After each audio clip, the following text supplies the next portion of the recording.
So I'm here with my brother Johnny Martinez, who we initially met at a Guns Gis, like 2.5 years ago or something now, I think right? so, yeah. Class 2. And Guns Gis is cool. You get to know each other and hang out and talk a little bit, but you also don't get to bond like we did when we went to Costa Rica together, right? And we went down there and we did the plant medicine ceremony. And this podcast is going to go all over the place because we're going to release this on both our platforms. Johnny has a podcast, I have a podcast, and we're going to sit down for however long we want and just see where the show goes. But I like doing that because then we can both like bounce back and forth, taking lead, asking questions.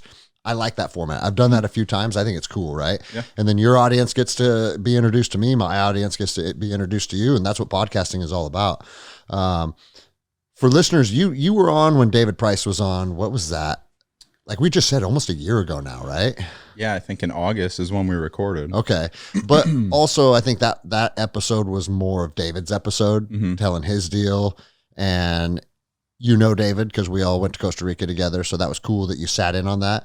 But today we get to dive in and fucking talk about you or whatever the fuck we want. And I like it, bro. Yeah, it's going to go everywhere. It's going to go everywhere today because like right before we started recording, I was just telling Johnny like, and bro, I swear to God, it's like if I have a scheduled show, some bullshit pops up in my life, right? And it's not like, oh, the world's fucking crumbling. It's not end of the world shit, but it's something that kind of just takes a little hit. Your energy takes a little hit.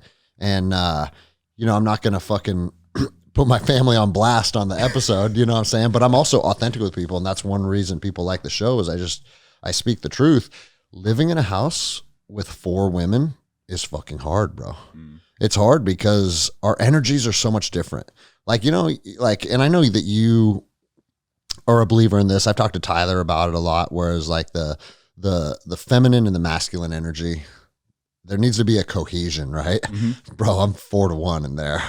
And it feels like I'm fucking drowning sometimes. And that's not a dig at them. That's just, sometimes it feels out of balance and it gets to me, man. And do you think that you put some expectation, like you said, it's like when you schedule, if you were like schedule something, right? And you set like, I got a podcast at this time today, but I got a lot of shit I got to do. Do you feel like you're setting yourself expectations that are kind of hard to hit? Like so that any single disruption is like, fuck. And you know, yeah, it's a good thing to think about, man. You're pulling your own strings so tight. Yeah. That where anything just can twang it. And it's like, fuck, dude, you know? Well, bro, very similar to you. I know that I have a hair trigger. Yeah. I know it, right? I did. I'm here's the thing. And that's cool. Like, I'm excited to talk about that. But it's funny because a lot of aspects of being a man it's funny. Me and Jenny actually talked about this last night. Things that are admirable, right? Like when a woman is seeking a mate, Jenny knows I'll fight someone in a blink of an eye, in the drop of a hat, right?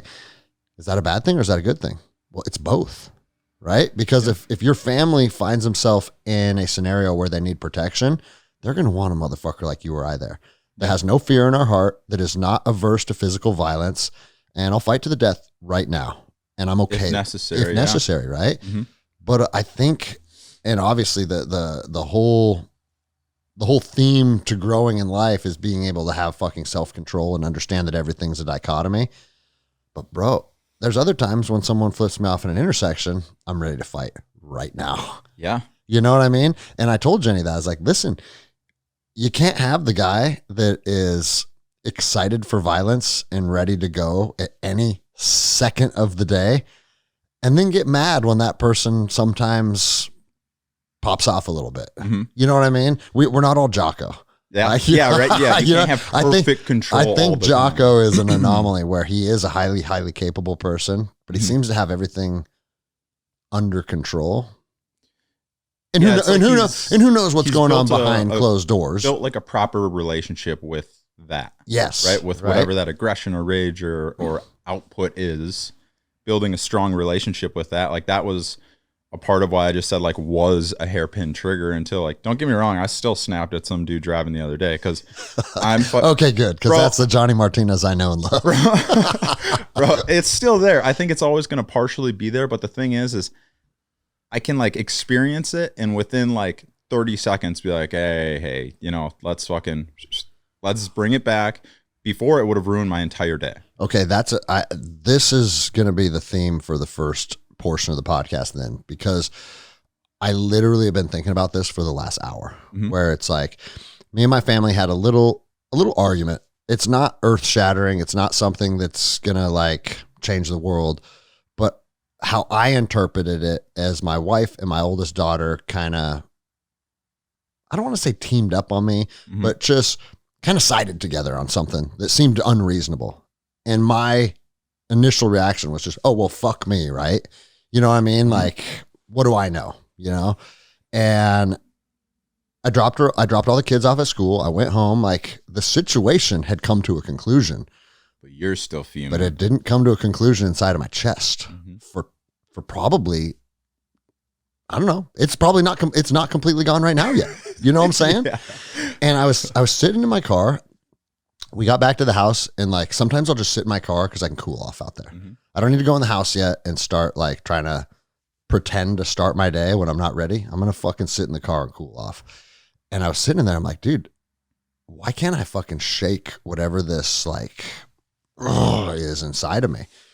And, you know, we talk about it very often. I think the mats, you can get that out on the mats. You can get that out fucking doing some gnarly workout or climbing a mountain, but you should be able to get that out just by making the choice to push that out of you.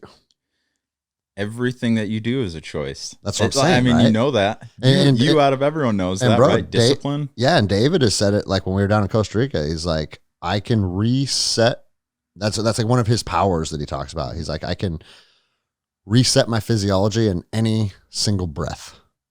Breathe out the bad, breathe in the good, and now it's like it's a new, fresh start. You have the ability to die and be reborn with each breath. Yeah. And fuck, man.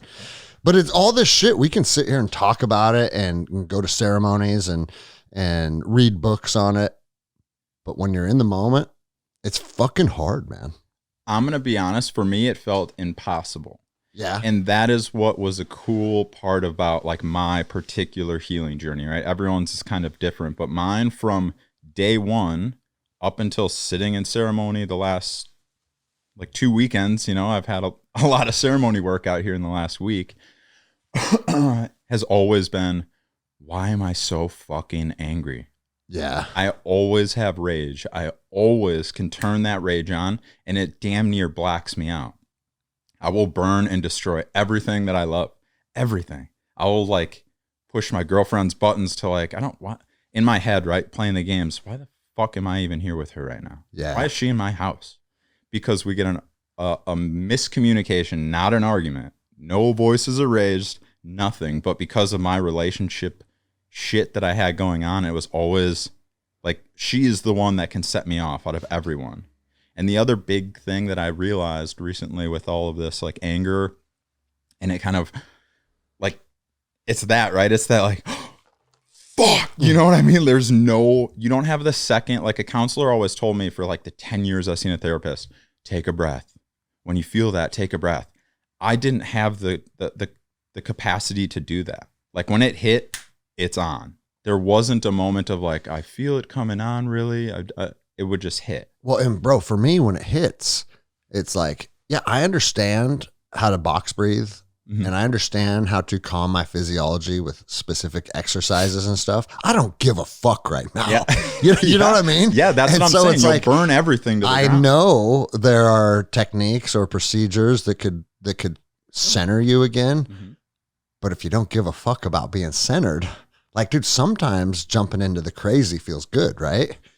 And it's like, it's a story that you've written for yourself, though. What do you mean? It's been official, like it's been a beneficial thing for your whole life. Yeah. Right? Military, law enforcement, all of the shit that you did, you had to have that persona. And, right? and you had to have that switch too. Yep. And so now it's just a lingering switch. It's a program that we have ran, which is fine. Everyone fucking runs programs that are beneficial or not beneficial. Sometimes you have to build a relationship within that thing. Like for me, I will never sit here and say that I I have no rage or no frustration, but I have a really healthy respect for it now. Yeah. Because I know it's the strongest thing I've ever seen in my life. How recently do you feel like you've come to that understanding with yourself? Bro, last Monday. Okay. So it's sitting in ceremony. What type of ceremony was it?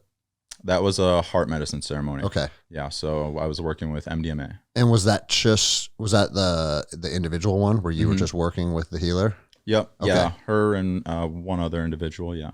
Man. And it was, I mean, my situation, right? Everyone's story is different, but we dug down some like ancestral stuff, and there were actually like some curses and shit that had to kind of be removed and opened and channeled and stuff. It's hard to talk about, right? I don't know. People aren't going to understand most of all of that shit, but there was some stuff that needed to be addressed. As soon as people hear like, oh, curses, and like they start to think of like witchcraft, yeah, woo-woo bullshit. Yeah, this dude's a fucking lunatic. A lot of the stuff is literally like all you. Yeah. You know what I'm saying? Everyone that like everything that pisses someone off, they've created for themselves. Yeah. Everything you've created. Anything that you get pissed off about, you created. Yeah. Well, and here's a perfect example of that, whereas like because that's the story that you have written. Yeah. That equals anger for Greg. Yep. That equals anger for Greg. And whereas now like, we get to the point where a lot of our list is anger. For me, it was. If somebody cuts you off in traffic because no other reason than fuck you, right? Yeah. I want to fight that guy to the death. Yeah, like I would still follow him for a little right now, probably, but I wouldn't do anything. But what if he cut you off because his kid's choking and he's trying to get to the hospital?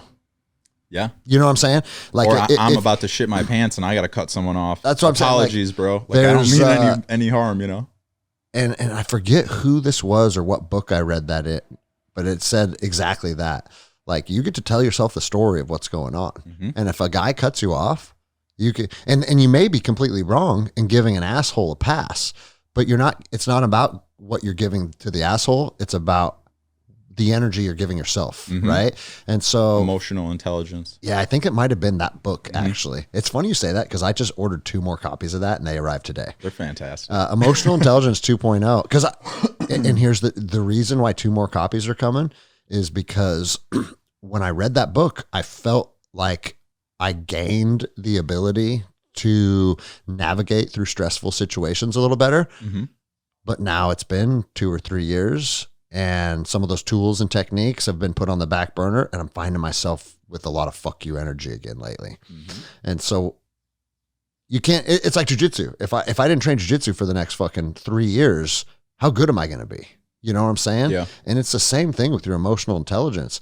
But one of the things that it diminishes rapidly. Yeah, bro. And it said you need to tell yourself a story that has an outcome that is something that you can appreciate, something that you can understand, something that you don't drive anger from, that you drive understanding from.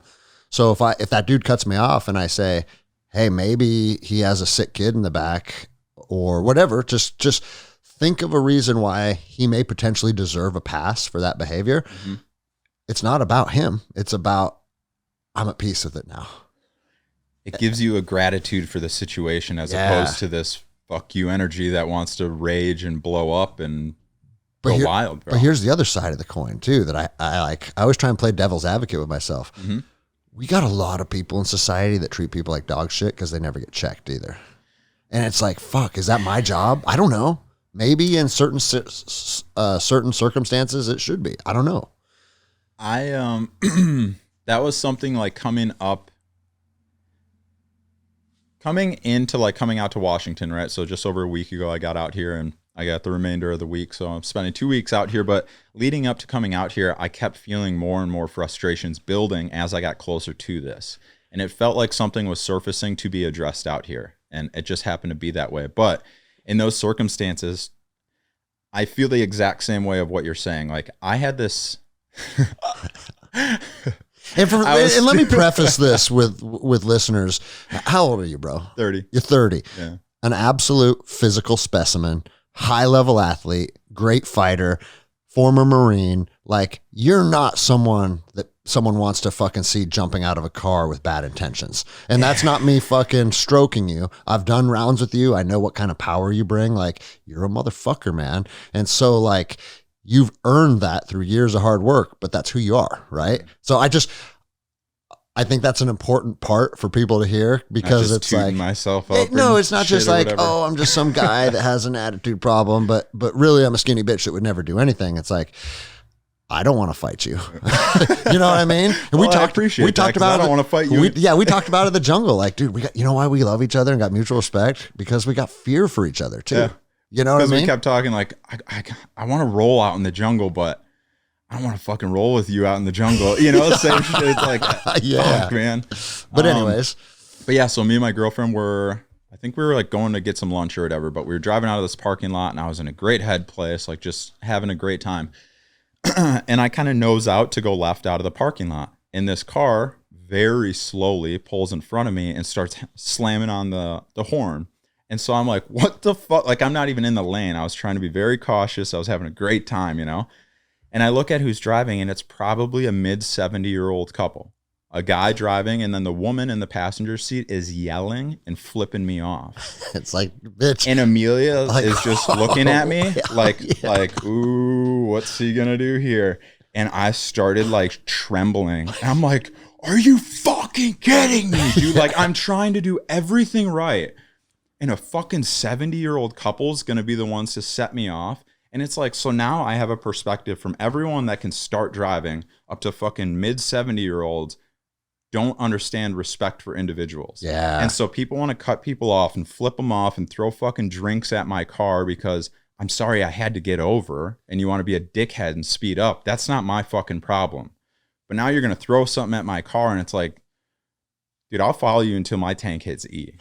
Because and I don't need to fight you to Johnny death. Martinez is still in there. We didn't lose him. We didn't lose him a ceremony. I don't need to fight you to the death, but I want you to fucking see me and realize that, hey, I'm not some little punk kid that you should be treating like this, because I will fucking kill you. But see, that's my point, bro. There needs to be an understanding that's my of that. point. It's so lost. If a lot of people in society think, hey, I can just treat people like that, right? Maybe you can treat a lot of people like that, but you can't treat me like that. And I think it's important for people to have an understanding, like, bro, Cain Velasquez might be in that car. Exactly. So what the fuck are you doing? Or like a fucking Mikey Musumeci, dude. Even worse.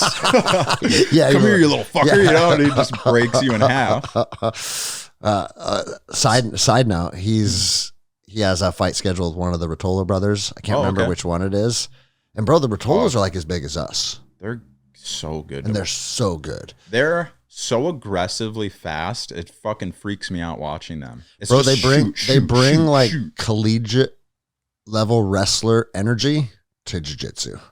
And they weren't wrestlers or anything, No. right? Just have been jiu-jitsu since what, like 4 or something? 3, I think. Jesus. But anyways, like, I also wouldn't bet against Mikey. I don't know, bro. And I like both of them, you know? I don't know where that kind of goes. different styles, though, depending on which Rotolo he fights, right? I don't remember which one he's scheduled to fight. The one always fucking hits Darces on everyone. Uh-huh. I don't know how that's a good clash, I think, isn't it? You've been doing this fucking 10 times longer dude, than me almost, bro. I don't think you can submit Mikey with a Darce. That's what I'm saying. Yeah, I just don't think it's possible. I don't know. I don't think you can forward enough on him. That's what I'm saying. Like attack his because it just turns into a ball. Yeah, and then he'll pop out a different side. I mean, Gordon Ryan did a 20-minute round with him, and he said I didn't pass his guard one time. It's an impassable guard, and But here's the thing: styles make fights. Gordon's big, and if you're a big dude, passing the guard of a tiny person isn't easier. It's actually harder. Bro, I fucking suck at passing guard. All right, well, That's what I learned recently. We'll do some gnarly guard passing drills tonight, dude. No, that's good. No, as training. I'm in. But anyways, like, I like going on tangents like that, but in its core, we as society have been so far removed from consequence and accountability that everybody treats each other like shit. And it's a hard world for me to fucking navigate through. Yeah, man. Because like I understand if I pull over and punch your fucking teeth down your throat, now I'm going to jail for it, even though you deserved it because you were flipping me off, right? Yeah. Like I think I told the story on the podcast already, but I'll tell it again because this was literally like 3 weeks ago. Same thing. It's a zipper. It's where two roads merge together, right? And it's every other car. Yeah. Very basic. I drive that road every single morning because that's the route that I take my daughters to school. And 99.9% of the time, the zipper operates without issue. And this so happens to be like this time 3 weeks ago, we're zippering and the cars are merging. And when my spot where I'm supposed to go, the dude pulls up and like intentionally blocks me from getting in. And I'm just like, okay, you're going to get to work five seconds earlier now because you changed the dynamics of the zipper to suit you. Nope. Because I ain't that motherfucker, right? And so I just pushed in front of him.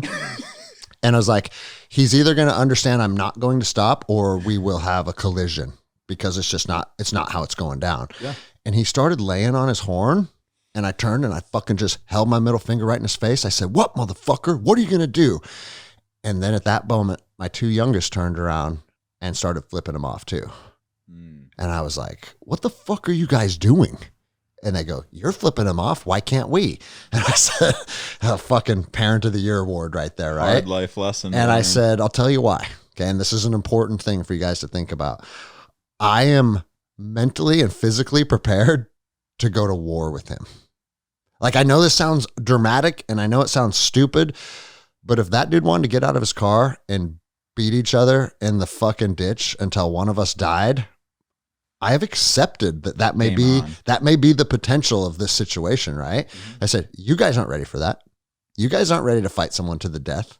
So you don't have the authority to disrespect someone unless you're there for the fucking long haul, you know? Yeah. And, I would agree. and it clicked in their brain, you know? But still, I got fucking 9 and a 12-year-old flipping a dude off. And I'm just like, what is going on right now? You know? But here's the thing. As soon as he realized, oh, this dude he's not intimidated and this dude isn't fucking backing down, he wouldn't look at me anymore. He looked down, bro. And he wouldn't very quickly. And then here's the thing. So it zippers together and then it pulls back apart. Right? And we ended up going separate directions. So I got to get up next to him and just see, you know, hey, what do we got? I waited because I was in front of him. I waited for him to pull up next to me and just see if he had any final fucking words. You want to look? And nothing, bro. Look. And it's like, I know this is such a stupid thing to give your life energy to and to allow a potential conflict where people could get hurt or killed. Like, trust me, my brain works logically. I get all that.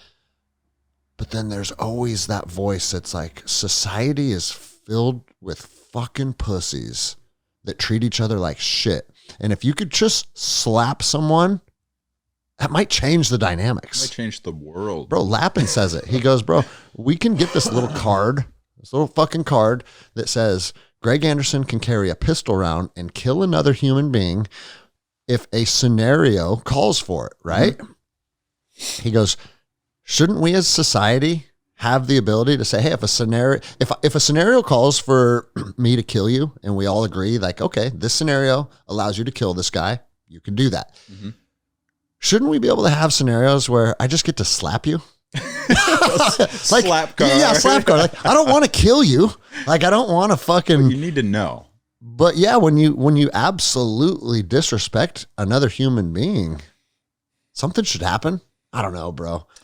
I think you had it almost nailed. Right. Oh, okay. You had it nailed as soon as you said, right when the guy started pushing in there, and you went, okay, bro. That's where you had to stop. Just let it go right there. Because it's not your job to get angry at that guy for doing some stupid shit. I agree. So part of me agrees. I 100% get where you're coming from. 1,000,000 times over. But that's the way I'm trying to look at it now. And the biggest thing for my like anger or rage or frustration that I've realized is it only happens when I'm distracted. If I stay present in my head, present, like you understand meditation, present, right? You're in the moment. I'm hearing everything. I'm seeing everything. I'm here. And you're engaged. Correct. I cannot get angry because I'm in my head at all times. It's like a guard standing watch at all times. You think for that. The root of anger, probably almost always for you, is a lack of control. Yeah, it's because I said it months ago before this kind of like realization hit, but I was like, I swear to God, it feels like when I get angry, my soul isn't present. It feels like he goes somewhere, like to the bar or some shit in spirit world. I like that you chose the bar. Right? Yeah, he's going to have fun or the whorehouse or something. He's having fun. He's doing something cool. He's drinking 64 beers at once. Yeah. And for listeners that wonder why I brought that up is because Johnny Martinez did that one night. Rough night, but we ended well. Sleeping outside in the grass.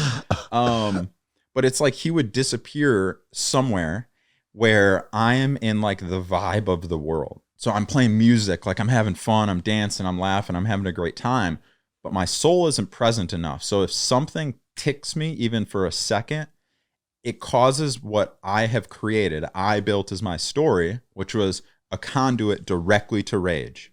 That's how I protected myself, right? My whole life was to rage. So I didn't have that many emotions. Most of them resulted in rage at one level or another. So because I can get distracted and something can fucking twang that string, right? It's like, oh, I'm frustrated, I'm angry, I blow up.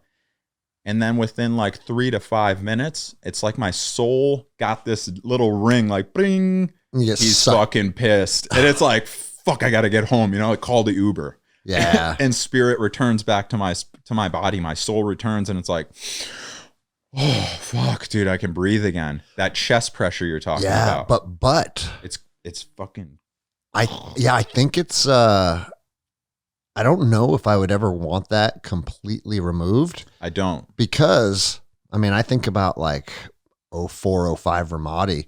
Like, dude, there's times when it's like I don't give a fuck about anything, right? You don't want it removed. You want to make the conscious decision to allow it. Yeah. Okay. Not let a situation dictate. Let you dictate. You release control right now. That's what I always did too. You release control to the anger because that's what is comfortable. That's what we built. That's what we know. Like that's home. And it's and it can be fun too. Like people dude, don't. Destruction's cool at some levels. No. People don't. A lot of people don't want to talk about that side of it, because it just sounds like almost, I don't know, meatheadish, or you're a fucking Neanderthal. Part of life and growth. But bro, for men, violence can be some of the most exhilarating fucking moments of your life. Hell yeah. And that's the truth, right?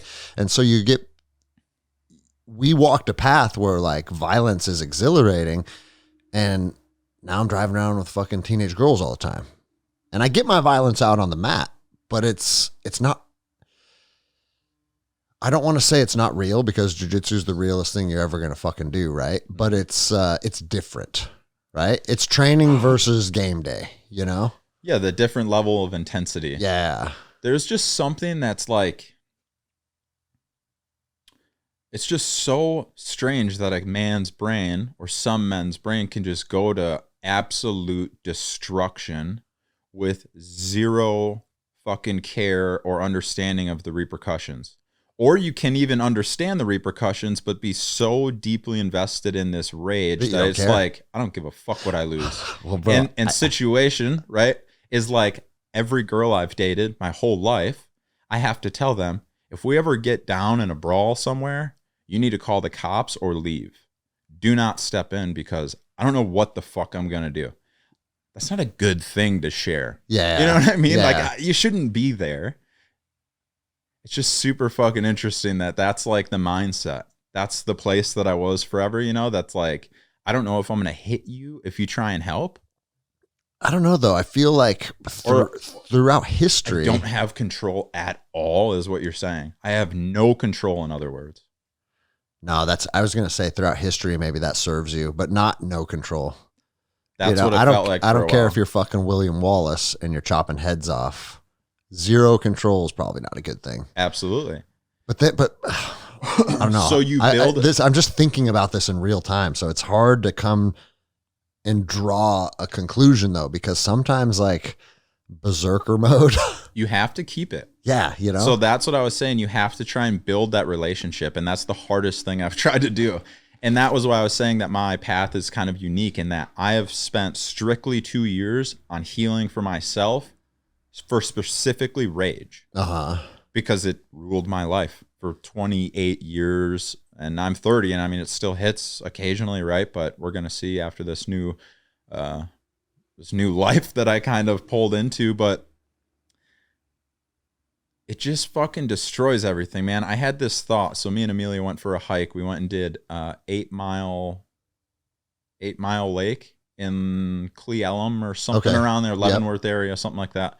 And we were doing this hike and we made it like a 6-hour hike. We did 8 miles and just spent the whole entire day appreciating nature, like talking and connecting with trees and the water and each other and having great communication. And like, every once in a while, your body would tell you intuitively, like, I want to pick up that rock. You know what I mean? Everyone's got that feeling, like, that just seems like a cool rock or something wants me to grab it. And so the first thing that I thought was, and I should have noted this prior to, but once we started, there's a sign that says that there were recent wildfires through there. So like apologies kind of for the landscape, everything's fucking burnt. And so we're walking through and everything's burnt and charred and we're like we're not like crying or anything, but it's like, it's sad, man. You know, it sucks to see that. Like, this would have been so beautiful with all the trees. It's still beautiful, but it's different. And I found this like chunk of coal from the bark of one of the trees. And my body was like, pick that up. So I picked it up and I held it for a while. And it was like, this is all the damage that you've done. Your fire, that rage inside of you, has went uncontrolled your entire life. And it has ripped through this valley.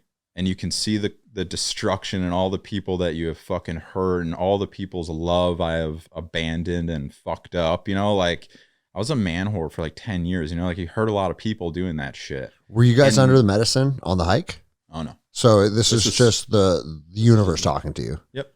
Yeah, I mean, I was smoking cannabis and like did some grandfather ceremony stuff a little bit. And we were... You blow like some hape up your nose? No hape out there. Fuck, dude. You don't like that, huh? I don't like or don't like. I don't know if I can necessarily come to a conclusion. How many times have you tried it? Probably 5. Okay. Every time it's a little rough? Oh, no. I'll do it right now if you got some. I don't have any. Okay. Here, like, no. Like, because there's one of my... Danny, have you met Danny yet? Yeah, a couple times. Okay. So Danny likes to end the night with hape. Mm-hmm. And if he's here, I'll do it with him. But, bro, it comes with nerves. It addresses something in there. And it's like, fuck, man. Like, I told him, I said, bro, I'd rather eat 10 grams of, like, I have less nerves if you were to say, let's eat 10 grams of mushrooms right now. Then do hape? Really? Hape comes with a little more nerves. Like, dude, me and Stanaway each ate 10 grams and went out in the woods and fucking stones and bones it up all fucking night, dude. I've heard. Right? And so, like... To me, it's wild, but it's also a good time. Mm-hmm. Whereas, dude, that hape, it fucking kicks you right in the fucking brain. And it packs a fucking punch. And puts you to the ground pretty often. It comes at you. Yeah. You know, it's like, whoa. But anyways, we're like, I'm very interested how you're saying, like, you're looking at that valley that was charred and in an instant, it was a metaphor for your life. Yeah. It was like... Amelia had seen this tree and it just looked like this mouth. I was like, holy shit, it looks like a mouth opening or something, like screaming almost. And she was like, I mean, it's charred on the backside. Maybe it was screaming. And it was like, and I still killed it. And she was like, you know? Yeah. It's like, fuck. This has always been my rage. It didn't matter how hard you fought. You cannot beat my rage. I will fucking terminate whatever is here. I will crush you and break you down as much as I can, whatever it is, right? But then, to lighten things up here, we continue on our trail, and later on, I'm called to grab a golden pine cone. I see pine cones all the time. Never seen a fucking golden shimmery one. So it was, dude. It looked like painted. It was like, I don't know if someone put this here or what, but it's like a fucking Christmas ornament. Yeah, I'm like, I gotta pick this thing up. So I'm holding them both, and I'm not quite sure why I have both of them now. Oh, so but there's just an intuition. You kept that charcoal with you. Put it in my pocket. And I needed to make a sacrifice with it. Okay. Or an offering. And sacrifices gets people a little Yeah, on their edge of seat. An offering. And so I grabbed this golden pine cone, and then I'm starting to walk. And again, it's like, I don't know, am I supposed to have this or am I supposed to put it back? What's the message? And it was like, well, let's look at them. And it's like, oh, bro, this is alchemy. This is taking fucking the coal that I have created and the destruction that I have caused for my whole life. And then this is and new turning life. it into golden, flowering, open life and budding life and the seed of a tree and all this stuff, right? And so I went and made my offering, and I'm holding them both and going kind of through what we're doing here. And then we may lose a few people here, but I'm not. So on my ceremony recently, I did get to meet like some of my animal totems and spirit totems. I met my spirit guide. I met my alchemical child and soul child. Like I met everything. One of them was a golden eagle, and I heard the name Brenda, but I don't think it's Brenda. I think it's like Bridina or something. Figure it out later. But she was sitting on my left shoulder in that ceremony. And so what I did was called in Brenda. We'll go with that for now. My golden eagle. And I tried to envision myself, and I am kind of like you with meditation. I'm opening up much more to like visuals and kind of getting into like the feeling of it. And so I could feel myself flying over the valley while it was engulfed in flames and watching all of this chaos and destruction. But then in like an instant, I watched it all kind of diminish and then re-bloom back up with my golden pine cones. Yeah. And it was like, dude, with death comes new life, and all of these different messages about like my anger was purposeful. And so again, I'm saying ultimately create a beautiful relationship with your anger. Realize that it's the strongest thing that you have. Yeah. Anger is the strongest emotion, in my opinion. Your rage is the strongest emotion. So what you do is you say, thank you. I fucking know what you're capable of. Well, bro, but you don't get to just take control. You don't get to interject yourself whenever, because I could be at work and drop a nail and laugh. I pick it up, I go to do it again, and I drop that nail, and now I'm whipping my hammer, and it's like, you fuck it, you know? Yeah. Rage. I have no control. So Had no control. A couple thoughts on that though. Having high levels of anger or rage, because again, this is something me and Lappin have fucking talked about a lot with each other. You see an angry guy sometimes? Oh, bro. I only see him at Guns Gis, and Where we're he's always happy all having the time? fun. Yeah, Oh, we're bro. always having fun. The angry Greg Is scary. is angrier than this angry Greg. Okay. Yeah. But he always says too, he's like, people have to realize like my emotions are intense. Mm-hmm. So when I'm mad or when I want to fight or when I feel rage, it's very elevated. But when I'm your best friend and when I'm your lover and when I'm your protector and when I'm happy and when I'm feeling joy, it's also elevated. Mm-hmm. And those types of people, like you and I are very similar to that, right? It's the opposite of living in any type of neutrality, and we're drawn to peaks and valleys. Yeah. And it's when you're up on the peak, everything's good. But when you drop into that valley, buckle the fuck up, dude, you know? Uh-huh. But I also don't know if I would want to lessen the valleys if it would make the peaks lessen as well. Do you know what I'm saying by that? You have to, the only way to attain the highest highs are to have hit the lowest lows. That's what I'm saying. Yeah. You know, the other thing that I thought about is when you're given that metaphor of the forest fire, like ripping through that valley. Mm-hmm. The one thing that nature has proved is like, and you kind of said it, through death comes new life, right? But that's not just like a metaphor, that's reality. Yeah. Like a lot of forests actually become stronger and healthier, and the plants and the animals start to thrive more once everything gets fucking stamped out and it's forced to regrow. And there's even pine cones that can't germinate without fire. Tyler's telling me. So think about that shit, right? Yeah. So it's part of what that tells us is the destruction is also part of the natural life cycle, you know? I think the final the final destructive piece is destruction of self.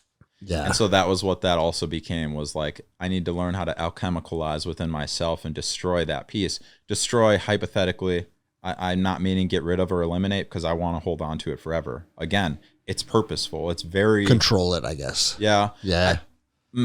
Control is too cagey. What do you mean? Relationship. Build a healthy relationship with your anger. It's like talking with it. You know when it's coming on, whether or not you don't like.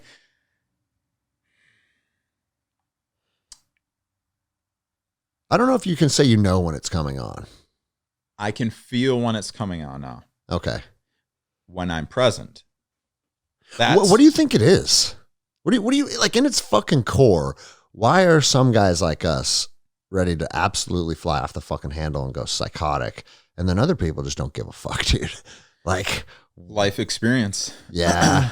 And I know I don't know like a ton about your childhood or like, I guess the emotional aspects of the childhood, but like for me, for instance, I never met my father. And so we moved to Wisconsin from California when I was like 1 year old. And I had this recent memory that I'm pretty sure, and I can't see it, I can't place it, but I think when I was 2 years old, my grandfather told me for the first time that I'm a man of the house now. Yeah. Bro, what do you think that's going to do to a fucking kid? I lost my childhood at 2. Yeah. You don't get to feel that naturally. Even if like your parents are trying to, or my mom tried to, which she did. That was like a new realization, right? Like my mom tried to have birthday parties and shit for me. I just don't remember any of them. Yeah, you told me in Costa Rica, you don't have memories before like 12 or something, right? Yeah, like roughly.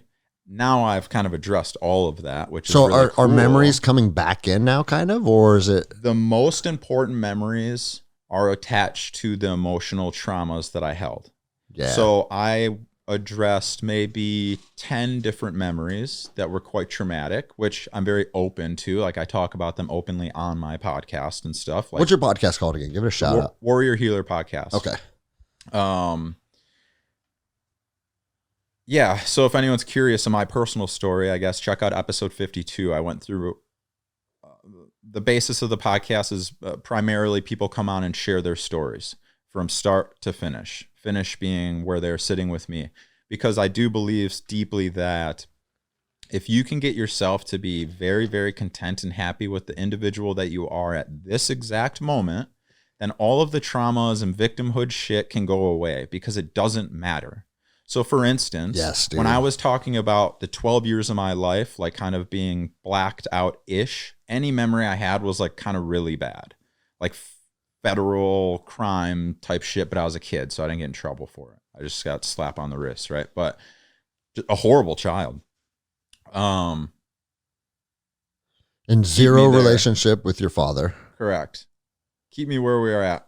Do you remember? Sorry, I'm getting tangented off. No, you're just saying, you're talking about the traumas growing up. Oh, yes. So it was, I found myself playing victim so much more than I ever thought I did. I knew I was, but not until very recently was I like so fucking grateful for my mom. I hated my mom most of my life. I told her many, many times. I would beg for my father, who I've never met, to come and help me instead of her because I knew it would break her. So like that's just more of you just being a dick, dude. Immediately. Yeah. What I've uncovered is that I kind of became everyone's trash can because I was the man of the house. I put myself there. And so while they were trying to show love and encouragement and support, like my mom never missed a sporting event ever, I don't think. You know what I mean? Like, yeah. I don't remember or feel that though, because I took it away from myself so early that it's like, the reason I started working out wasn't for fucking sports. It was so that no other man could ever hit my mom the way that I heard my father used to hit her. Uh-huh. I wanted to be a motherfucker from the second I was born into that. That's nuts, bro. Bro, I'll kill any guy that wants to touch my mother again. Uh-huh. And unfortunately, it's happened to my sister numerous times growing up. And so that caused this more like, I drove around the city for a while just trying to find a description of this guy because I'm going to kill him. I don't give a fuck. Don't touch my family. And then that like protector drive inside of you, it actually backfired. It saves you at the point that it needs to save you. So it helped me through childhood. But I remember I needed that for protection. Didn't you actually end up driving your sisters away with that? I'm trying to remember. There was something going on when we were in Costa Rica with that. Yeah. So I was sharing that like weeks before. My nephew is going through a lot of stuff. 14-year-old knows way, way too much about life. You get what I mean? Yeah. Way too fucking much about life. And he's on this path that is not good. It's a path that I seen myself on up until I got to high school, which is exactly where he is at. And so I offered, and I was very honest. I read you all the messages, remember? That's right. They're very, very long, detailed messages, but ultimately I volunteered to watch my nephew for the summer. I didn't care if that affected my plans or I had to fucking quit work for a few months because he needs somebody in his corner right now because he's never had support. And so there was a really hard battle there of like, I'm trying to help so fucking bad because I can try and do good, but it's like sucking all the energy out of me and I'm getting crushed and depleted by it and feel like shit afterwards. And everyone else is like, oh, you're only a father to a 3-year-old. You don't know how to fucking parent a kid and stuff. And it's like that. No, the point is I know how to respect a fucking human being, even if he's 14. I'm not saying come over to Uncle Johnny's house to fucking do drugs and skip your classes and not do homework. Yeah. No, the point is I'll sit there and learn the homework with you. I'm not going to fucking belittle you or hurt you or be mean to you, you know? And so that caused a lot of riff in that sister relationship. And I know we talked quite a bit about that. Yeah, stuff, because you know? here's the thing, bro. If you are saying, hey, this kid needs help and I'm here to offer you help, the message that's being but the message that's being received by her, the reason she's getting defensive is what's wrong with him? What's wrong with me? What's wrong with what I'm doing? What's wrong with my methodology? Traits of a narcissist. Yes. You know, unfortunately. And so it's like, I think that's very common for people though. Instead of being like, hey, what could I do better? Because here's the reality of raising a young man. Because, you know, with like Zach and Levi, right? They're not my sons. They're not my biological sons. But I stepped up and played a massive role in their upbringing because there was a void of that masculine energy. And young boys need that. And this isn't a dig at single moms because life happens, right? Life's happened to all of us. But if you find yourself in that single mom position and you got 13, 14, 15-year-old boys, man, if you can find a fucking wrestling coach or a football coach or a jiu-jitsu guy or someone that like can impart masculine energy and masculine values on your son, jump at that chance. That's not a fucking bad thing. That's a good thing. But I think a lot of women are like, I got this. I can do this. Single power to single mothers, like, you know, rip on them, right? Like, and I'm not ripping on them. I'm just saying that's a fact, bro. Yeah. Like my mom's the example. She did, right? My mom tried to do her absolute best. I guess morally, that's where we started from, or initially that's where all of this came from, was the respect that I feel for my mom now. Yeah. And let me say this too, though. And the reason that wasn't enough. The reason we don't see the inverse of it very much is just because society typically agrees that children live with mother, right? Yep. But if I was raising my daughters with no feminine influence, it'd be the same scenario. You know what I'm saying? There is, we may ruffle some feathers with this, but I've talked about it with my girlfriend and she's the only one I really care about. So, you know, after that, I don't really give a fuck. You don't care about downloads, bro? Come on. You're a podcaster. That's a hard little fucking thing to get over. The downloads and listens and stuff. But bro, before you jump into this, the path to having your show becoming the most successful that it can become, I honestly think is just absolute authenticity. That's what we bring, brother. Because it's going to do one of two things. People are going to be like, man, I like that motherfucker, or man, I hate that motherfucker. And that's it. And that's okay. Yeah. You know? Where was I going with this? You're saying you're going to ruffle feathers with what you're going to talk about with your girlfriend. I believe that a man that can open up to feminine energy may be the most powerful thing to walk this planet. Because I'm sorry to inform the feminine energy, but you cannot represent the masculine energy in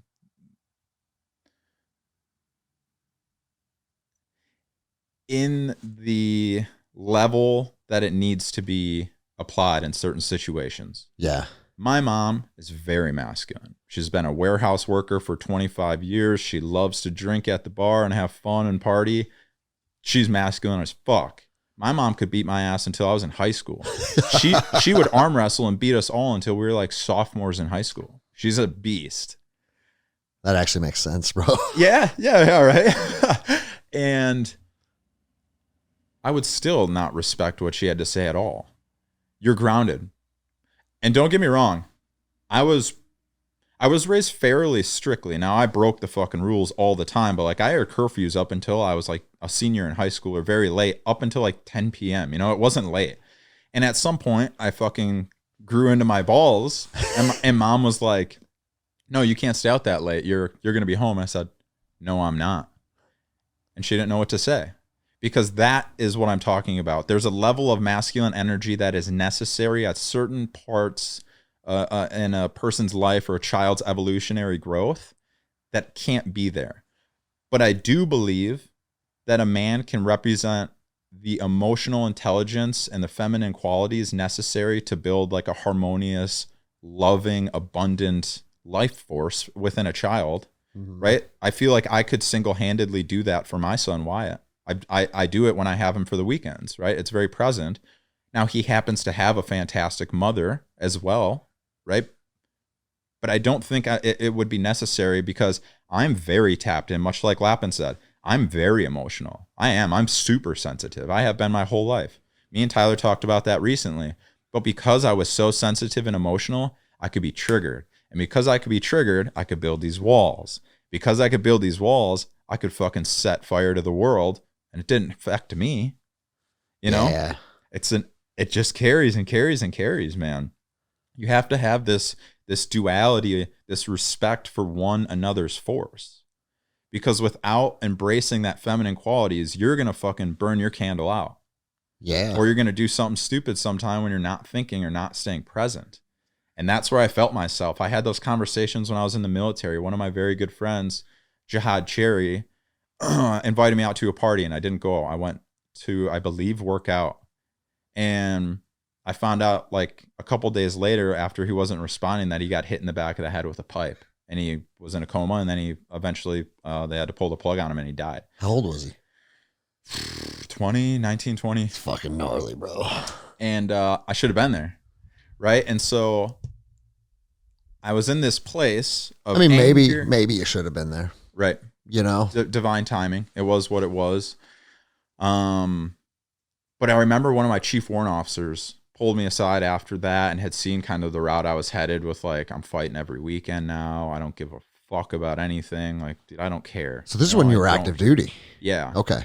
I just didn't care. I was like just angry and bitter, which is great for the Marine Corps. You know, they fucking loved it. I'm just getting in fights as long as I don't get caught. It's good. But yeah, bro, we used to have safety briefings.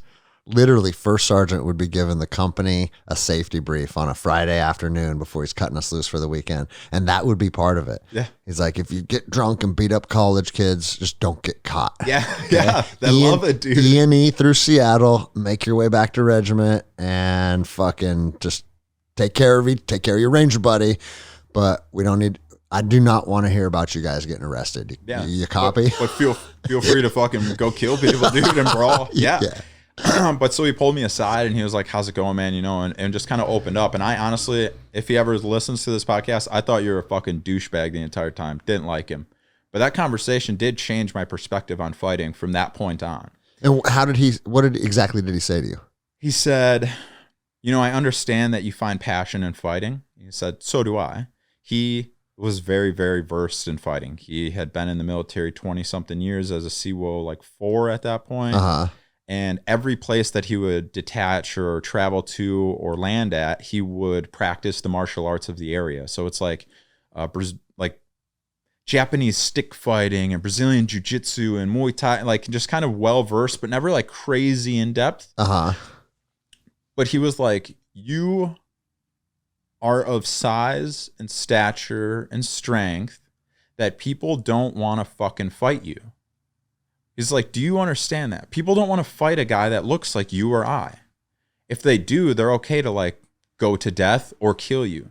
People are going to start pulling weapons. You're going to start seeing knives. You're going to start seeing your buddy's fucking pipe show up. You're going to start seeing guns show up because you hit a level of intimidation factor or fear on someone that it's like, I mean, I felt that, right? Look at fucking Francis Ngannou, dude. If he wants to come at me, bro, drawing down.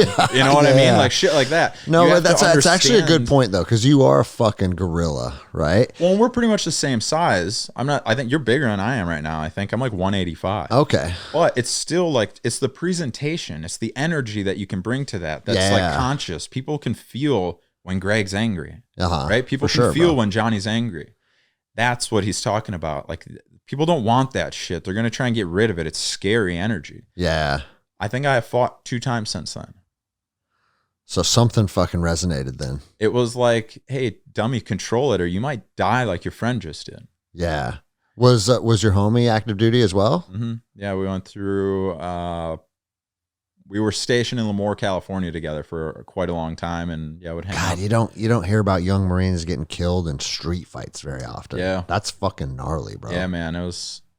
What year was this? And again, this? let me remind you, I was very detached. So while it was hard, it was still like, fuck, man. It's fucked up shit's happening. This is life. Huh? Yeah. Yeah. Like it's, I might cry a little bit. It sucks. It hurts. I'll get my bracelet with him. I'll honor him. But it's like, man, life moves on. You know, like, fuck. But I miss you, brother. But I don't want to sit here and mourn on this. You know, life, that was part of your journey. I don't know. Yeah.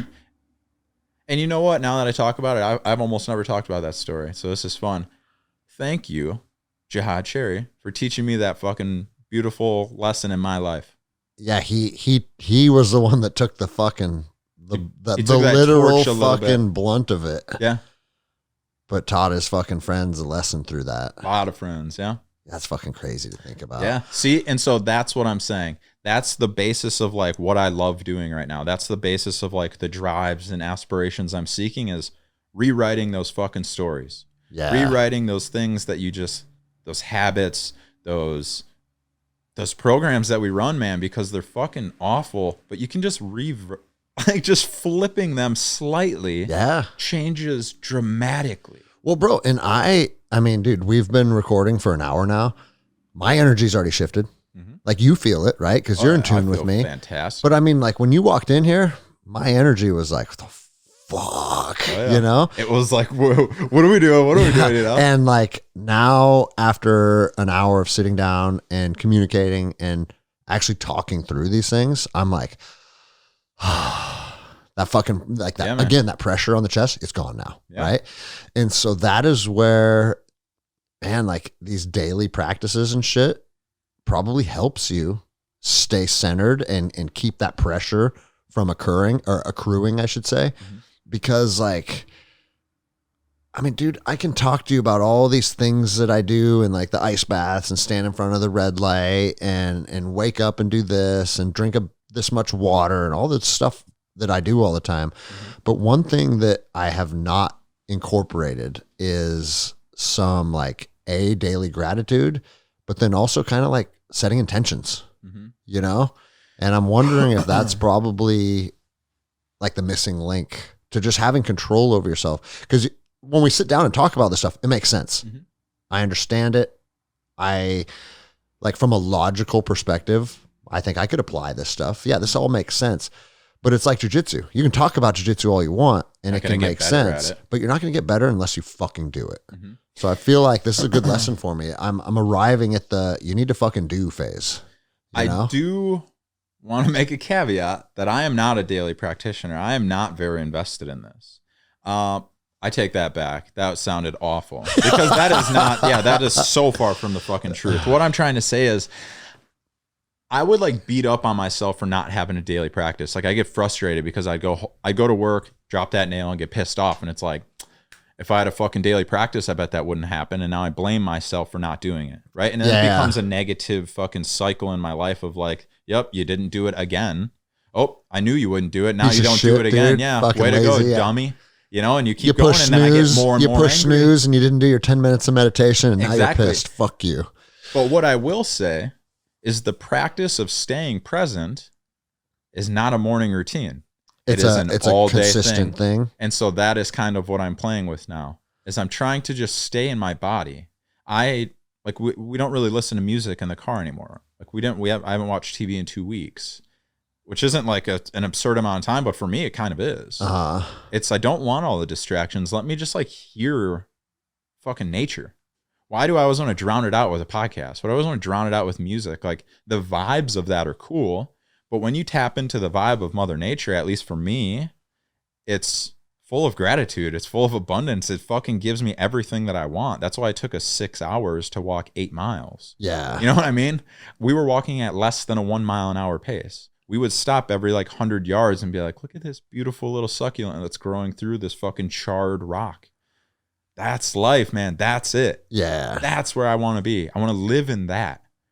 And so I'm trying to be in this place of these fucking faggot dickheads cut me off on the road in the rain while I'm having anxiety and PTSD because a year ago my fucking work truck slid out in the middle of the highway and I ended up in oncoming traffic, backwards, no control. Should have fucking tumbled and rolled and all of this, and nothing happened. But now I have a fear of driving in the rain in a vehicle because I can't trust the fucking tire treads. And so I'm on edge driving for 2 hours through the fucking mountains yesterday. And people are cutting me off and driving because they know what they're doing out here. And then they're not fearful. Hey, motherfucker, where are you from? Wisconsin? Yeah, dude. And I'm like freaking out because I have this panic.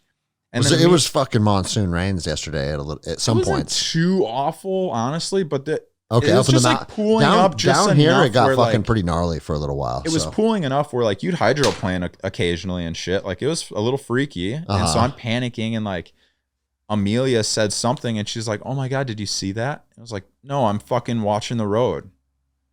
What are you talking? No, I didn't see that, and it like crushed her. It's like, there you go. Being distracted on how fucking scared you are and how much anxiety you have and all this thing. And now you're elevated and you're not present, but you're frustrated. Now anything twangs that fucking little string, boom.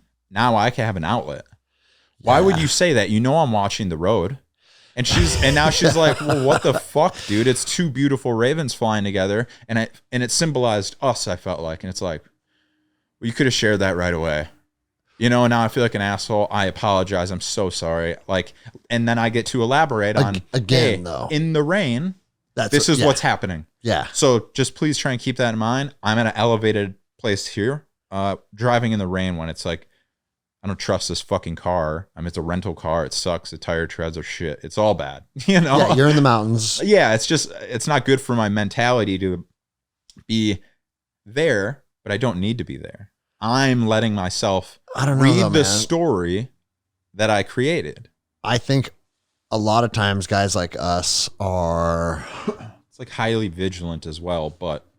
Like when a task needs your attention, it gets your attention. You know what I'm saying? Yeah, all of it. And all I'm trying to do is navigate in this fucking rainstorm, and you're talking to me about ravens. And dude, like, it's not that she's doing anything wrong. No, it was a great thing. I was like thankful that she brought it up. But at the same time, it's like, hey, I'm engaged in something right now. So I get what you're saying. And I mean, the complete opposite end of that spectrum is you just being fucking reckless and not giving the road the attention it deserves. Fucking sliding out, and those people fucking drive me nuts just as much. Yeah. Or maybe more so, you know? It's just interesting, man. You hear like... Life is just so fucking strange, man. Like, I'm on a 2-week vacation. I have nowhere to really be, nothing to really do, you know, besides stuff like this. But now it's all fun. Before it was all ceremonies and stuff. And it's like, I'm terrified driving through the mountains, but I still want to fucking speed and try and pass this guy to my side because he's pissing me off. It was like, okay, well, why don't you just slow down? There's still that little piece that like wants to do more or like amplify the situation. All increasing speed does is fucking heighten the anxiety. Yeah. Why am I creating that for myself? Okay, now that you have that thought, all right, let's back it up here just a touch, you know, and readdress. And now that's what I'm saying. Like, I don't want to make it sound like I have a daily practice. I'm very super deep into this, but I try and do intentional acts in everything I do. Like when I go outside, I like to run barefoot. I like to connect with nature. I like to do things of purpose and meaning that is still practice.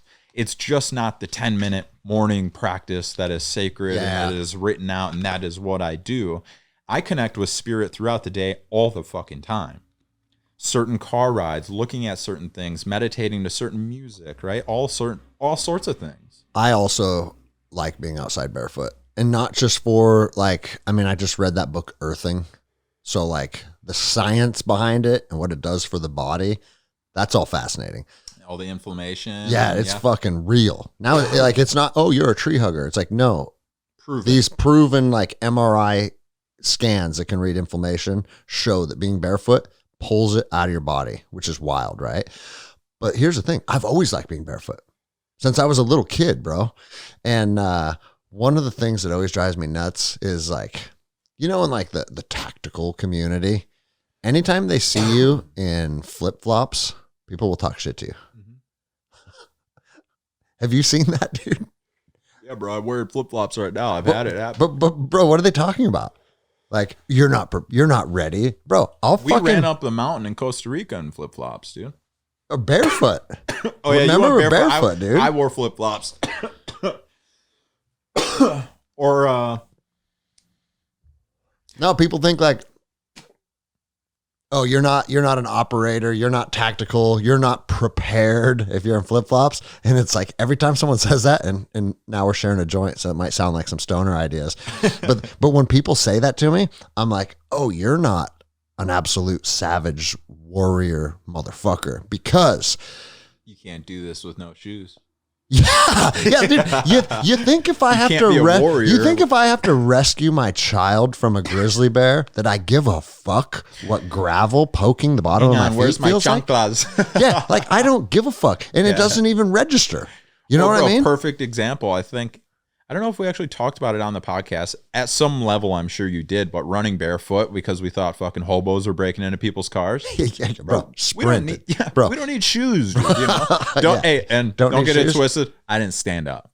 I was fucking stoned, you know? So I stood there, but you ran. Bro, I was like a goddamn gazelle that night. It was wild. Well, but what motivated that was that I've been a victim of methamphetamine thefts one too many times, and I'm dying to catch them on the next one. Jordan just picked the fucking wrong car to go into that night. So fucking Jordan either honked or set an alarm off or something. And I was like, someone's breaking into the cars. And it was a dead sprint for like, I don't know, 300 yards up a mountain. I had like enormous rocks and shit. Yeah, the whole riverbed, you know?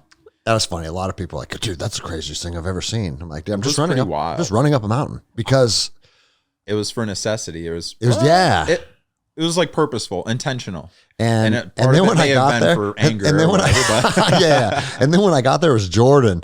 And for people that don't know, Jordan is the last human being on Earth that I know personally. I would say, maybe Bouchesha, Joao. I got a couple of them that are motherfuckers. Right? I don't want to fight. Jordan is not someone I want to fight in the woods.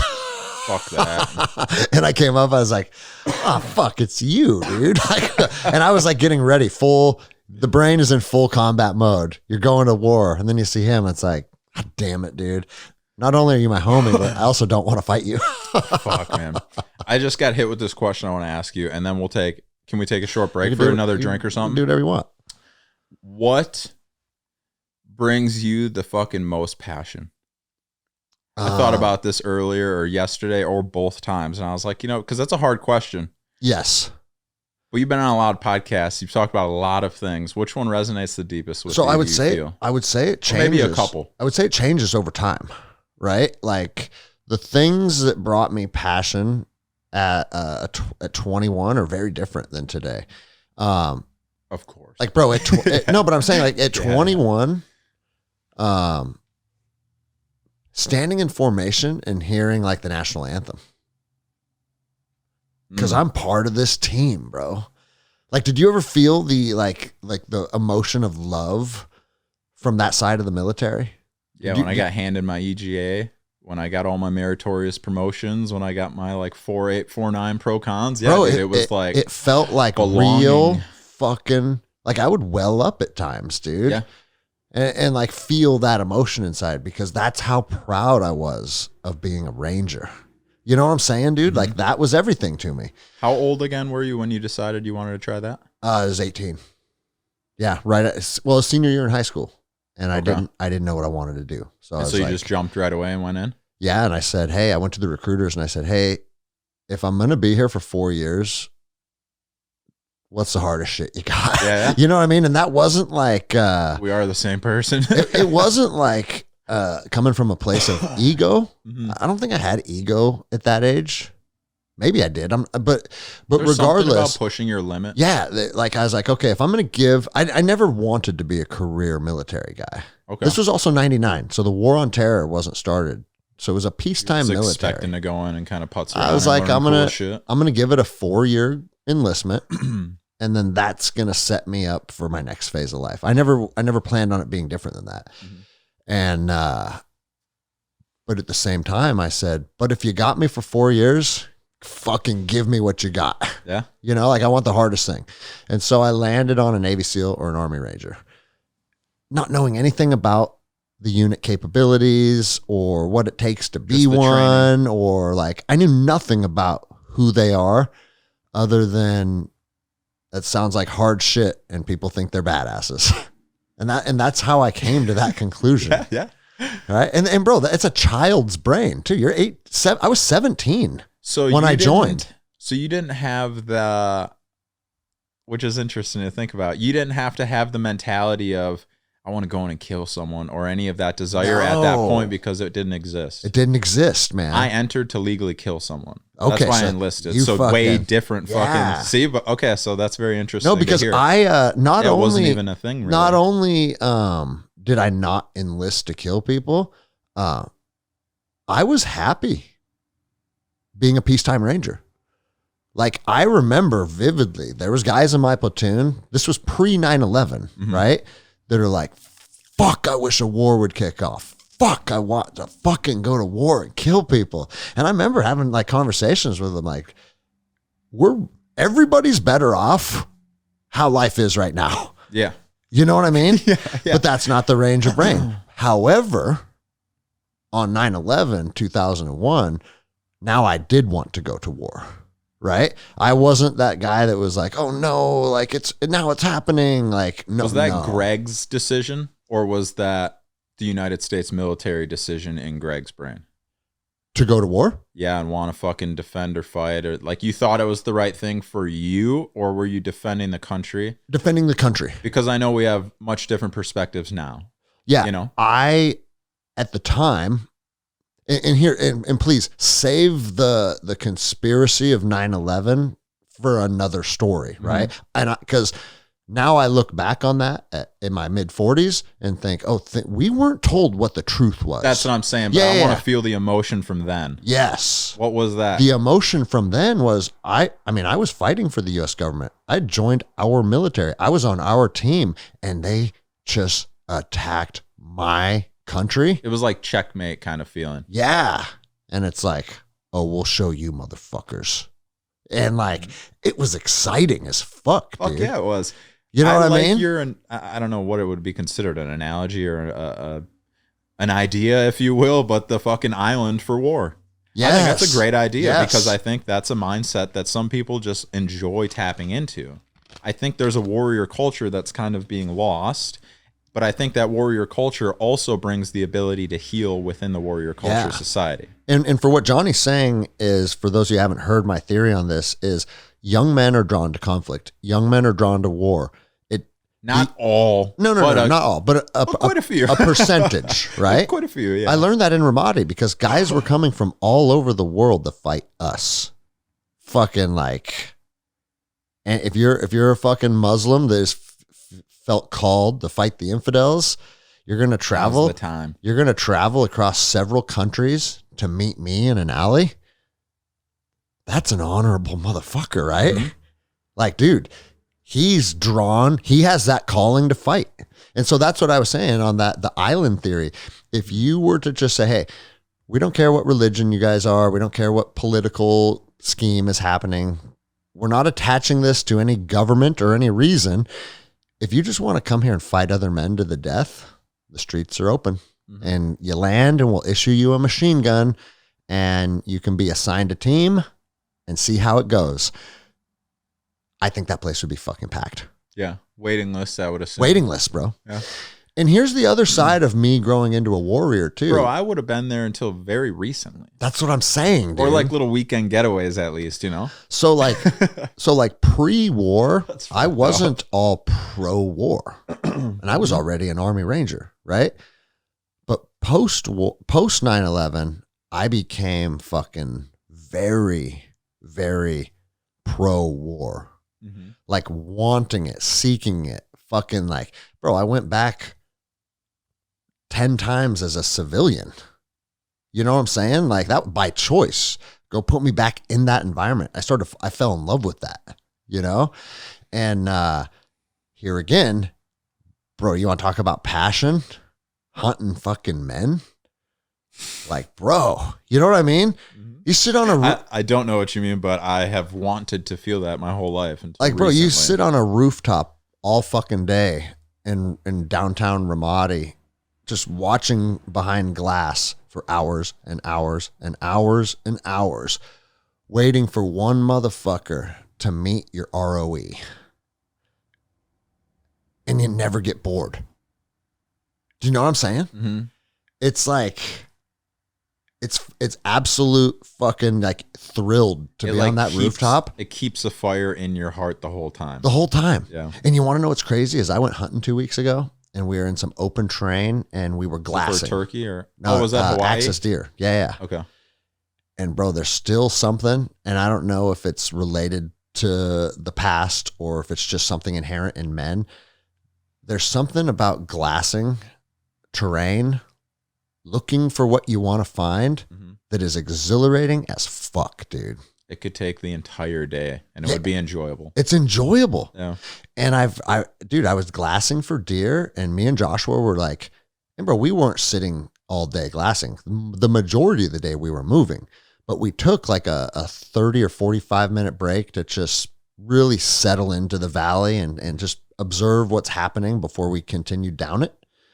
And just sitting behind the binos, I was like, I forgot what this feels like, you know?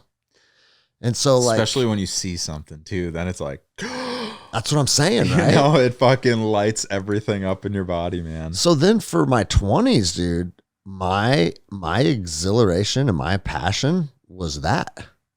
And bro, I'm very honest with the listeners. I've gotten in tons of engagements where we've been like ambushed, IED'd, someone will shoot an RPG at you. That kind of shit happened all the time. But like force on force, we're fucking like killing dudes. Mm-hmm. That's probably only happened maybe 6 times, you know? Yeah.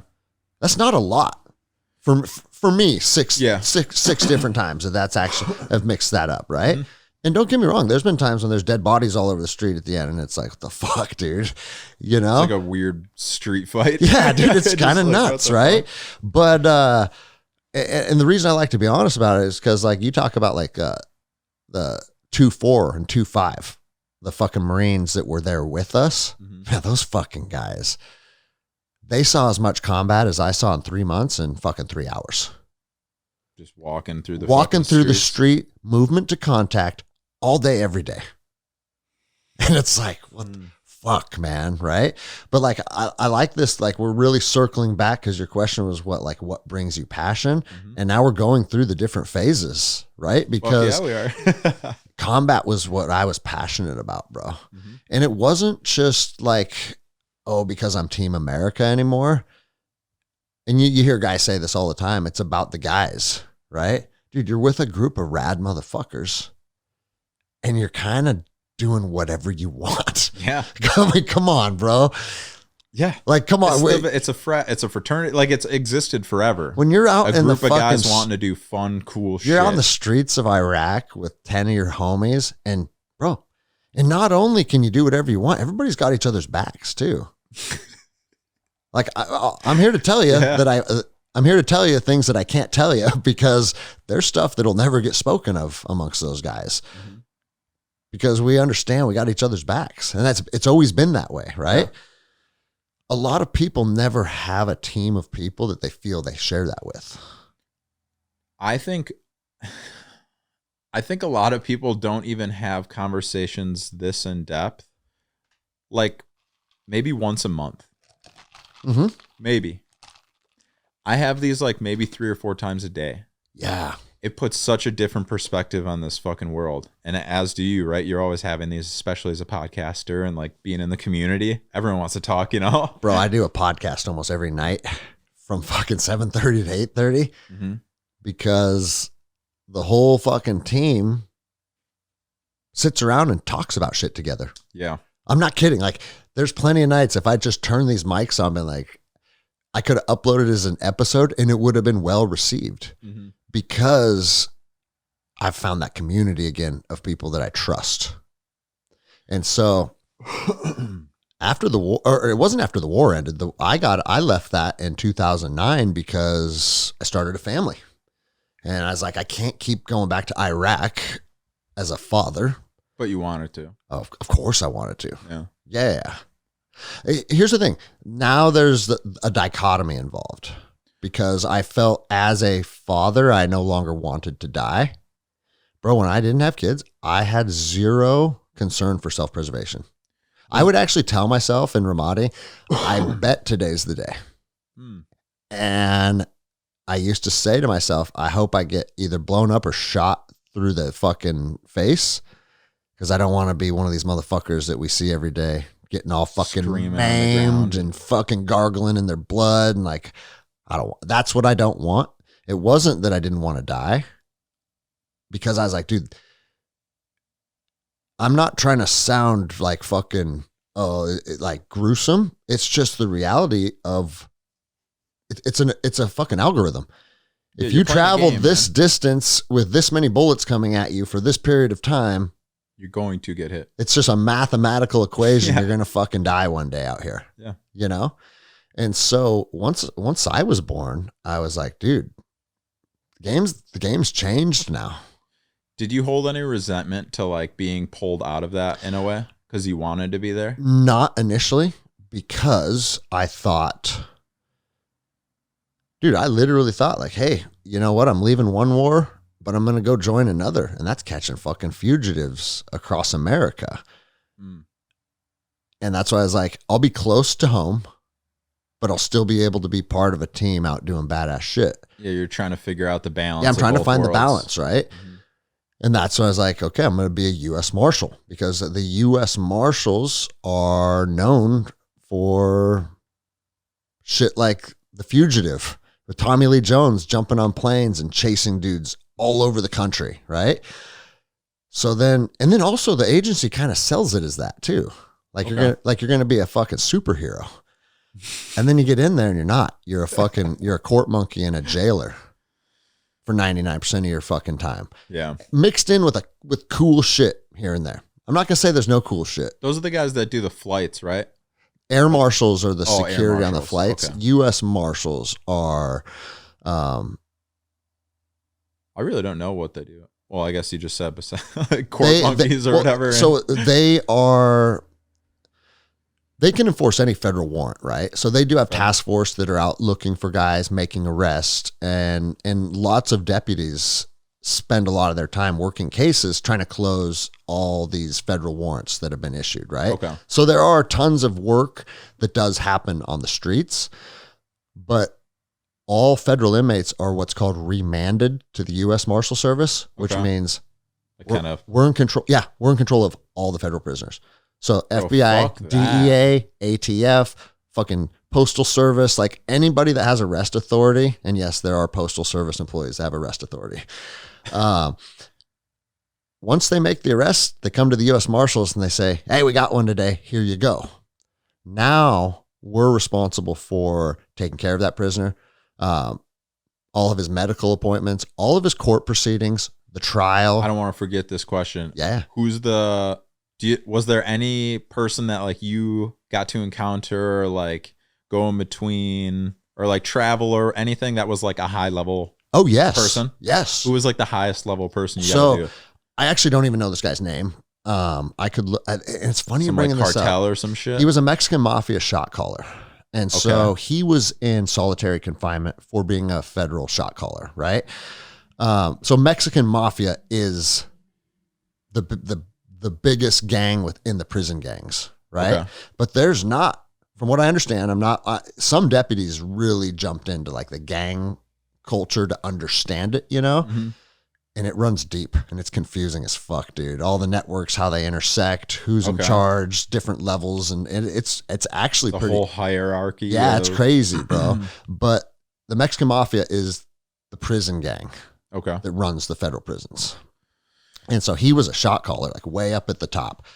And he was in solitary confinement, and he had some type of issue with his shoulder where it was needing an MRI and a surgery, right? Okay.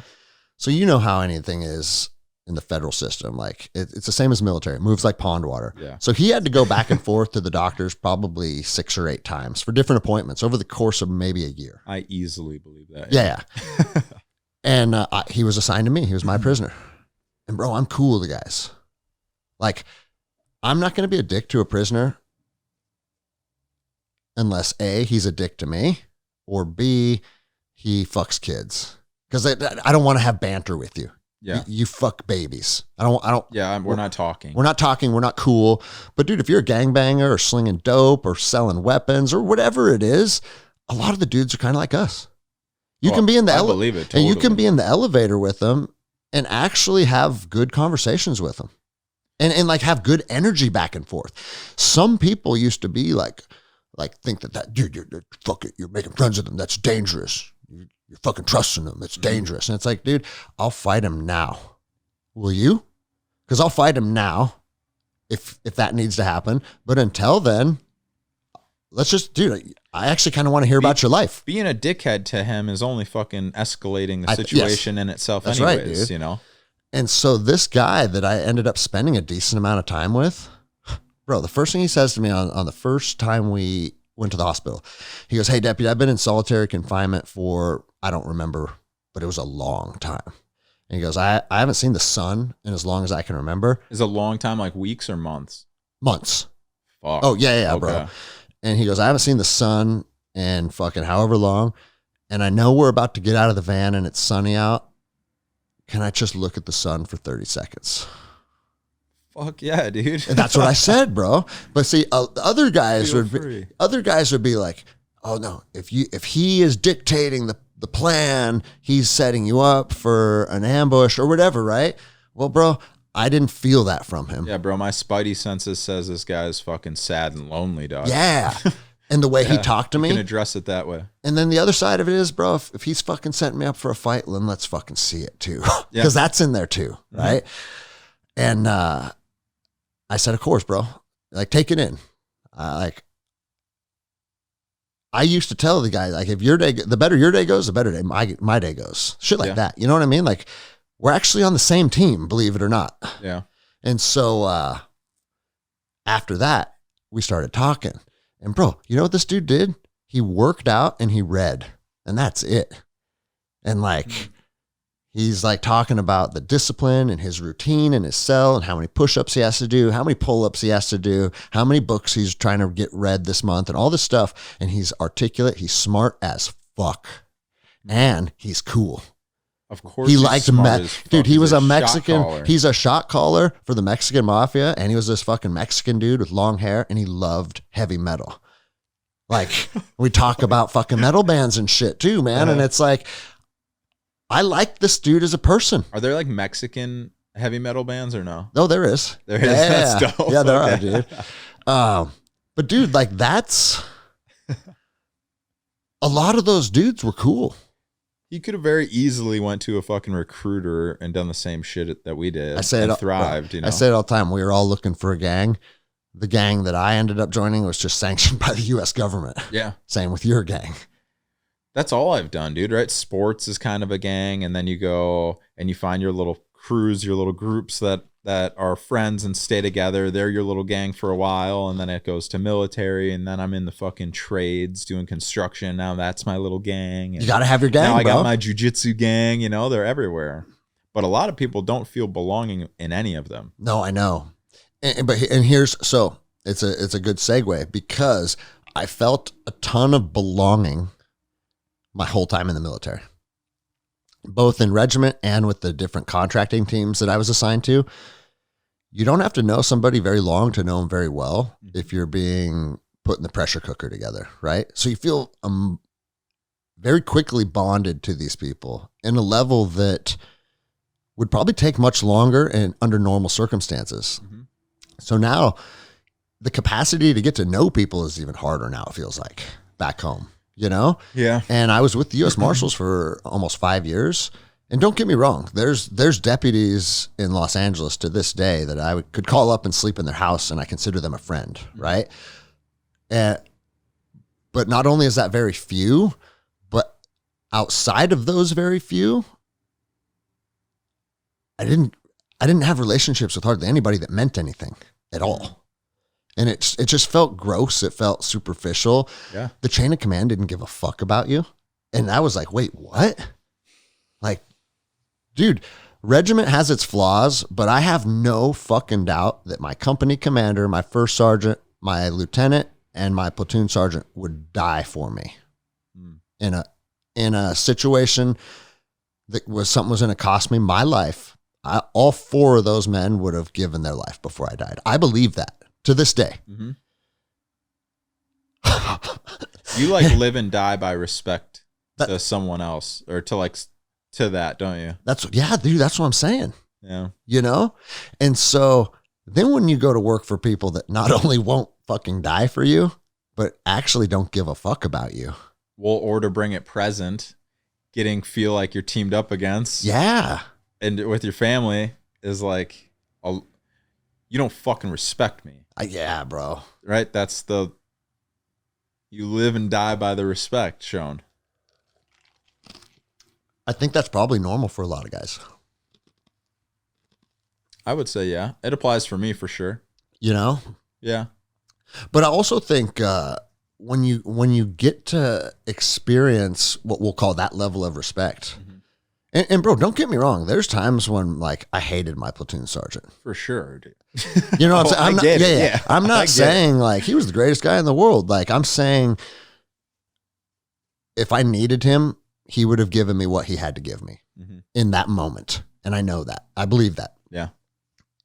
So once you have that relationship with a boss, and then you go to people that fucking just don't care about you, your world's kind of in turmoil. Yeah.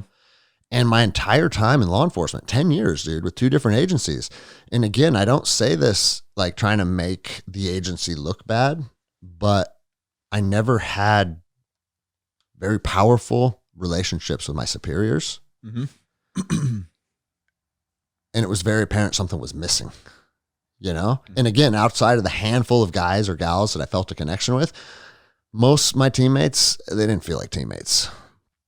And so it's kind of like there was always a void that was never filled from those professions. But where it did get filled was on the mats, bro. The whole time I was in law enforcement, I was a jiu-jitsu guy too. And that's where I found that passion again. That's where that started, you know? Okay. You asked to take a piss break a half hour ago. We never did. We're good. We're just riding it. You good? Okay. Yeah, we're riding. Dude, I'm down. I'm down if you are. I don't need one though. I'm good.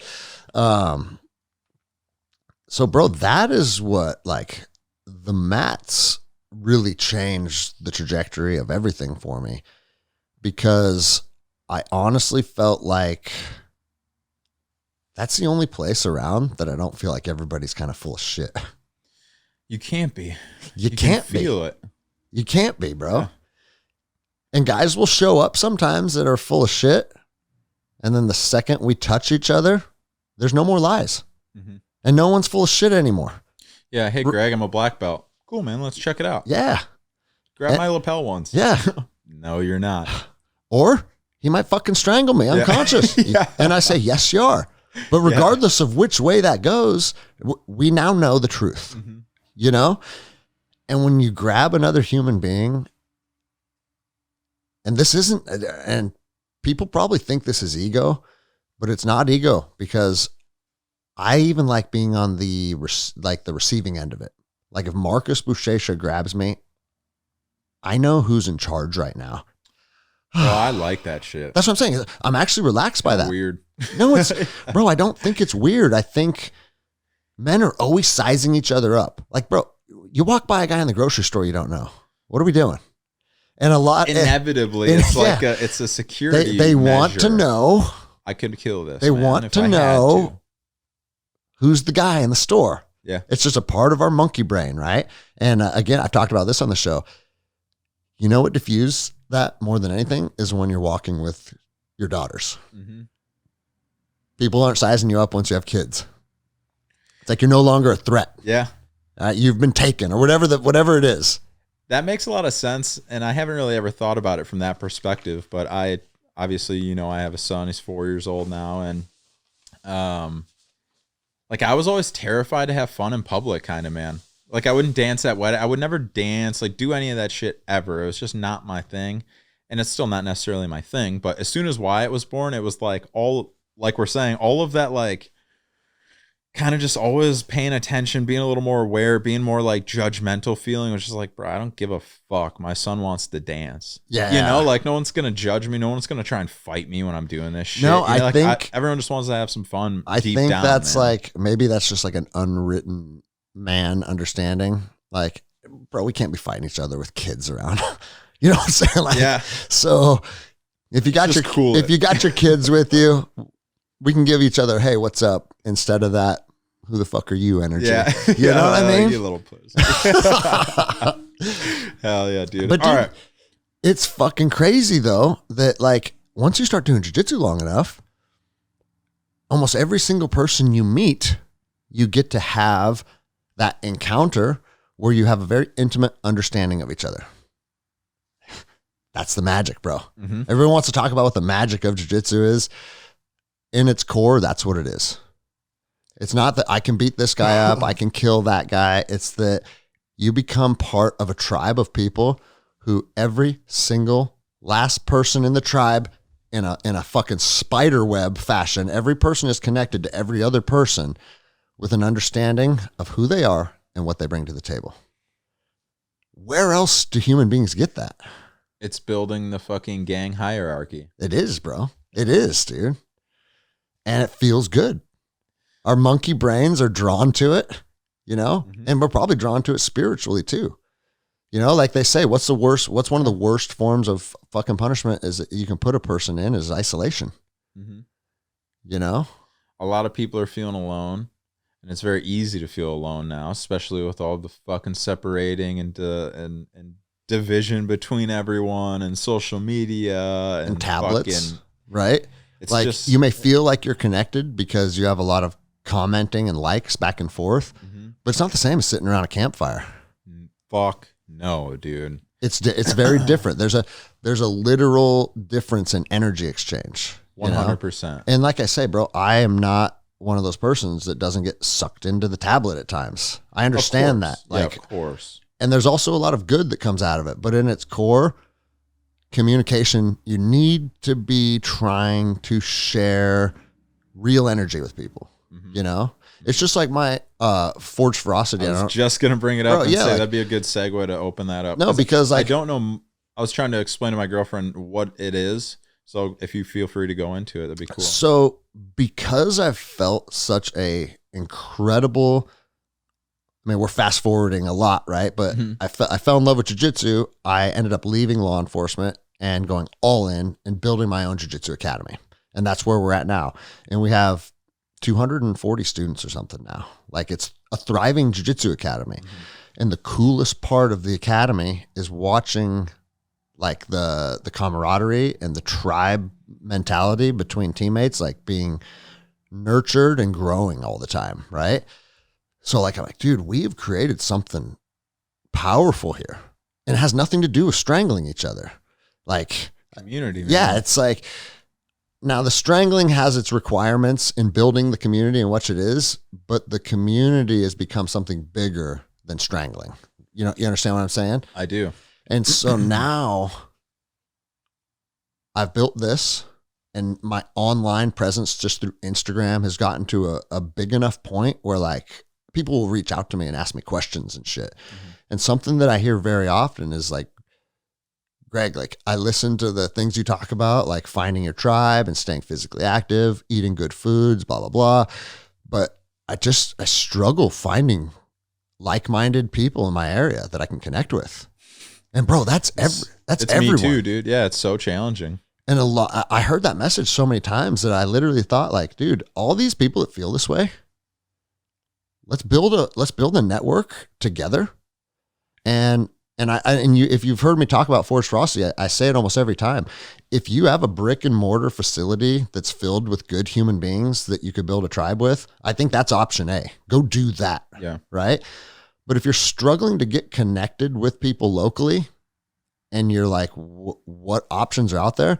I was like, let's build a team of people that want to be like how I could rely on you and you could rely on me, right? If I needed you for something, if you needed me, I already know like, bro, we got each other's backs. And that's important in a friendship. A lot of people are missing that type of stuff in their life. Yeah. And so we started this community and I think we're at like 30 people now, which is, it's small, but it's also, it's intimate. It's growing so slow that it's intimate. Everybody knows each other.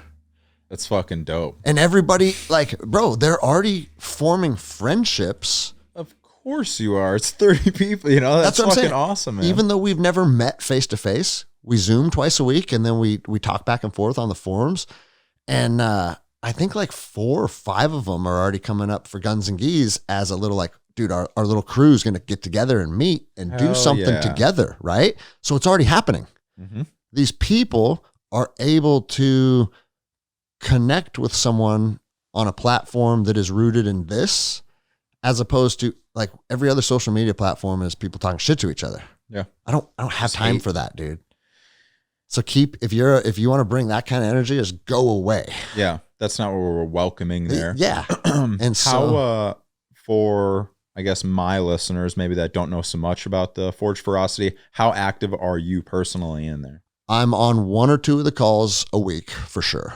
Cool. So, and that's an hour of the whole team talking together. Now I understand, you know, with 30 people involved, we do our hour call twice a week.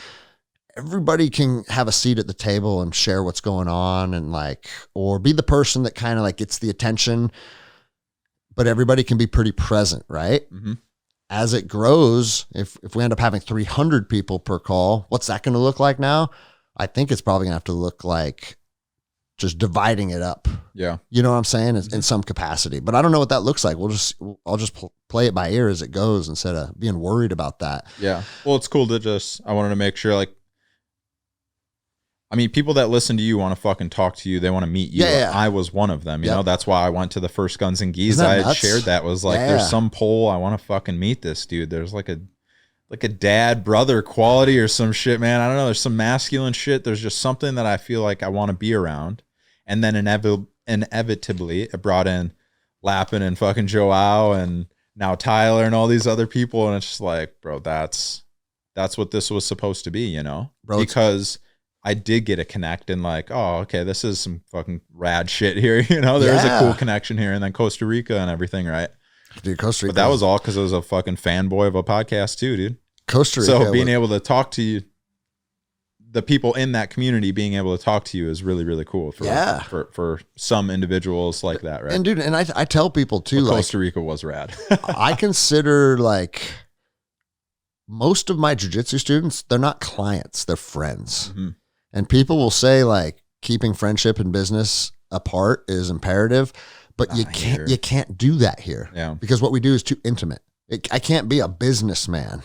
Like I gotta be your. I don't think it would work. No, I gotta be your teammate. Yeah. You know? And so, dude, I think that's important, you know?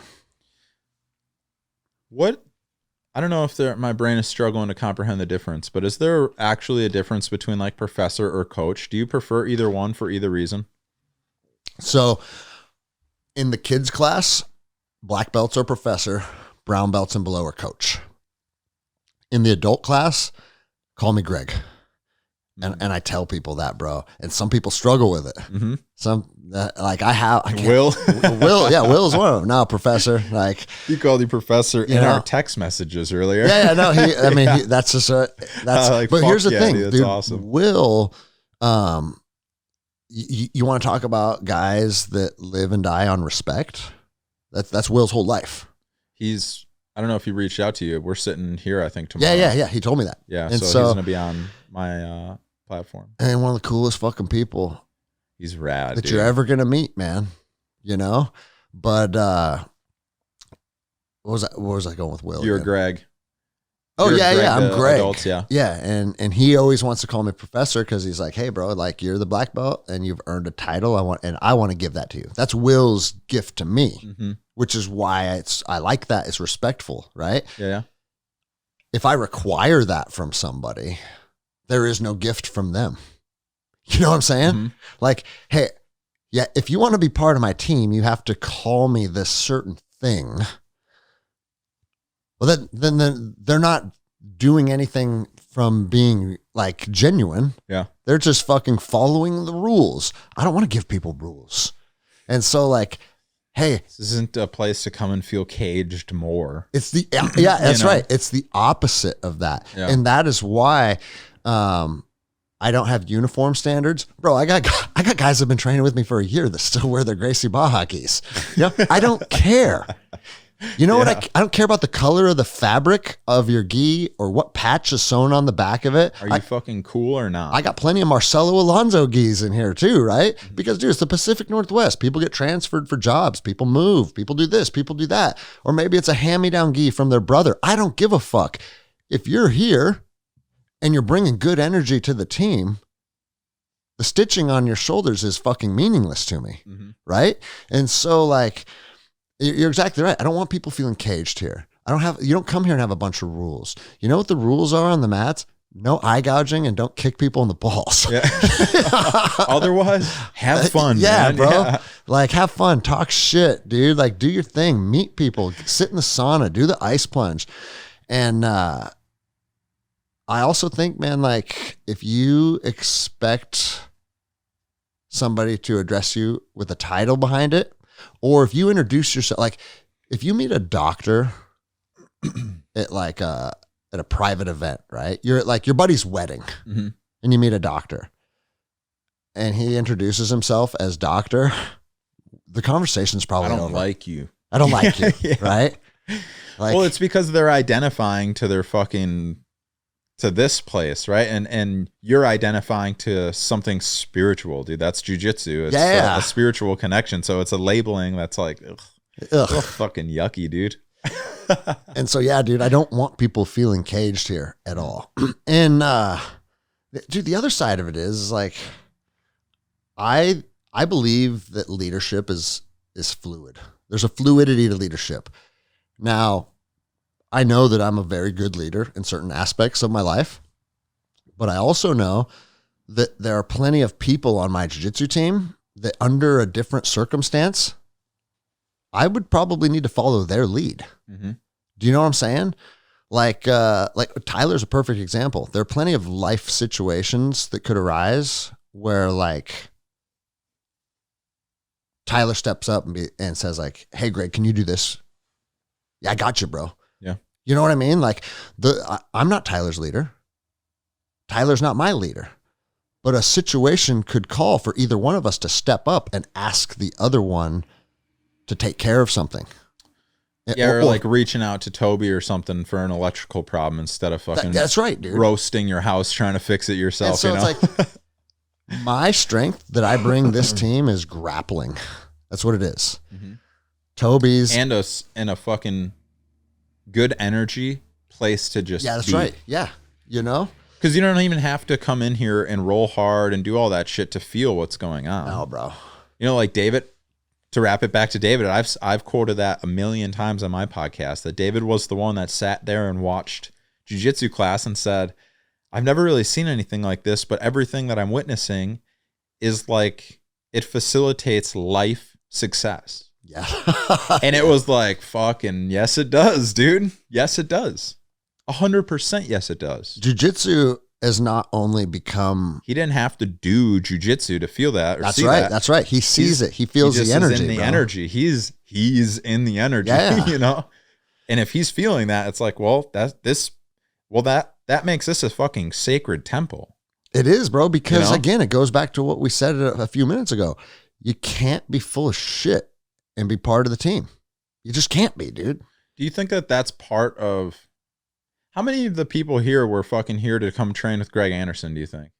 Because of that. Because they know, which they do, know you through the podcast. That's kind of like how they know the energy that's probably going to be here because of that. Yeah, because you are authentic, right? Certainly a certain percentage of them. I fucking like that, dude. That's why I went to Guns Gis. Yeah. Right? Bro, and I tell people all the time, like it can be Guns Gis or guys that fucking connect with me on Instagram. It's like, I've actually become friends with a lot of people that are real friendships through the podcast. Hell yeah. It goes both ways. Like, dude, I'm making fucking friends with a lot of cool people by just putting your thoughts out into the universe. And here's the thing, bro. If people are inclined to want to hear your thoughts, because let's be honest, there's plenty of podcasts I'd never listen to because I don't want to hear those people's thoughts. Yeah. But if you want to hear those people's thoughts, that alone, you're probably of just similar spirits, you know? Mm-hmm. So of course, a lot of people that consume this would be someone that I could become an actual real friend with, you know? That's fucking rad, It's dude. cool, man. That's rad. But that's the same thing I say about jiu-jitsu. Every single person that spends a year here is my friend now, you know? And now it's getting harder with all I was the just fucking going people. to say, yeah, now it's like, you've been here 6 months and I'm struggling to remember names. Like, and that's just because it's the numbers game, right? But the truth of it is the people that stick around, the people that endure, and the people that are on board, like we all become family, dude. You guys have a very tight-knit unit out here, and I seen that when I came and visited for the last Guns and Gis and hung out for a little while, because it was like, I mean, obviously I was here kind of because of our friendship in Costa Rica. Yeah. And like I would love to see Joao and Lappin and stuff again and do the course. But it was like, man, I just want to do jiu-jitsu out here too and kind of see this and like meet Tyler and just meet some of this community. And like by meeting you, Tyler, like maybe I met like 5 of like the group. It was like everyone became my friend. Like that's how me and Danny know each other. Yeah. Me and Christy are really good friends. She fucking does my podcast editing for me. You know, like that's from like that connection to you is like, that's the place that you're creating here. All of those people come and train here and it's like, oh, did you meet that Johnny dude? Like, it's pretty cool. You guys should talk. And then it's like, oh, hey, do you want to fucking do my podcast editing for me? And it's like, yeah, I do. It's like, what the fuck, man? It's really crazy. And then you and Tyler are like, podcasts. you and Tyler are like, let's go back to the jungle, but together. Yeah. You know? And now he's a fucking like someone that you consider probably a fucking ride or die, you know? Oh yeah, he's the best friend, yeah. And that's rad, man. But here's the thing. It's not I heard him on a podcast or I want to be friends with this guy or that guy. What it boils down to, I've found, is you got to put yourself out there. Mm-hmm. If you want to build anything meaningful with other human beings, it's going to take a certain amount of fucking just putting yourself out there. And a lot of people are intimidated to do that because you rolled down to Guns and Gis alone. Yeah. Like you're walking into a room with 30 fucking dudes, black belts are running the course. And it's like, you can see a lot of people would be intimidated to join that environment, you know? Yeah. Even though there's no need to be intimidated because everybody in the course ends up being cool, right? Mm-hmm. But that initial first day of school, we're walking in. It's the fucking chest puff. You know, and everybody's like, who are you? Who are you? You know, like. Prior military, bro. All right. But a lot of motherfuckers, there's no way they would do that. Yeah. You know? But if you wouldn't take that initial step, how are you ever going to connect with people? That's something that it brings up something that I have held on to from talking with you one of the first nights in Costa Rica, and that was about the opportunity, seizing opportunities. And I've held on to that so fucking hard since then, and it has created the most incredible life, honestly, that I could ever think of. I was in tears the other night laying in bed next to my girlfriend, ear to ear fucking smile, so happy with so much fucking gratitude and thanks for this world because more opportunities continue to show up. Yeah. I have the opportunity to go live in Hawaii for as long as I would like with a tribe. to work with a teacher and reconnect to my indigenous culture and my Hawaiian culture and stuff. Like those are opportunities that, oh, I'm going. Yeah. That's it. Thank you for the opportunity. Because every time I jump on that opportunity, which is kind of what we were going through with your story, like how you flew to that concert and met the Rotolo brothers on the flight and like all that shit, right? Opportunity after opportunity, it continues to open up. And so thank you for sharing that with me, because up until Costa Rica, like there were only a handful of opportunities that I was willing to take. And thankfully, I picked what I believe to be the perfect fucking setup, where it's like, you know, Guns Gis means a lot because I want to meet that fucking guy. There's something that feels like I got to meet him. That's fucking wild, bro. So I'm going. Yeah. And then it's like, there's something about Costa Rica. Like we didn't talk about, hey, are you going? Should we go together or any of that? You know, it was like, bro, I'm going. Yeah. Are you? I'm it's in. like, actually, yeah, I am. It's like, well, sick. Let's do this. You know, like let's see what happens. But it's like jumping at those opportunities. Like, bro, I was fucking broke in Costa Rica. Like I went in debt to go to Costa Rica that time because I was fucking done. You remember? I was like, I was checked out, dog.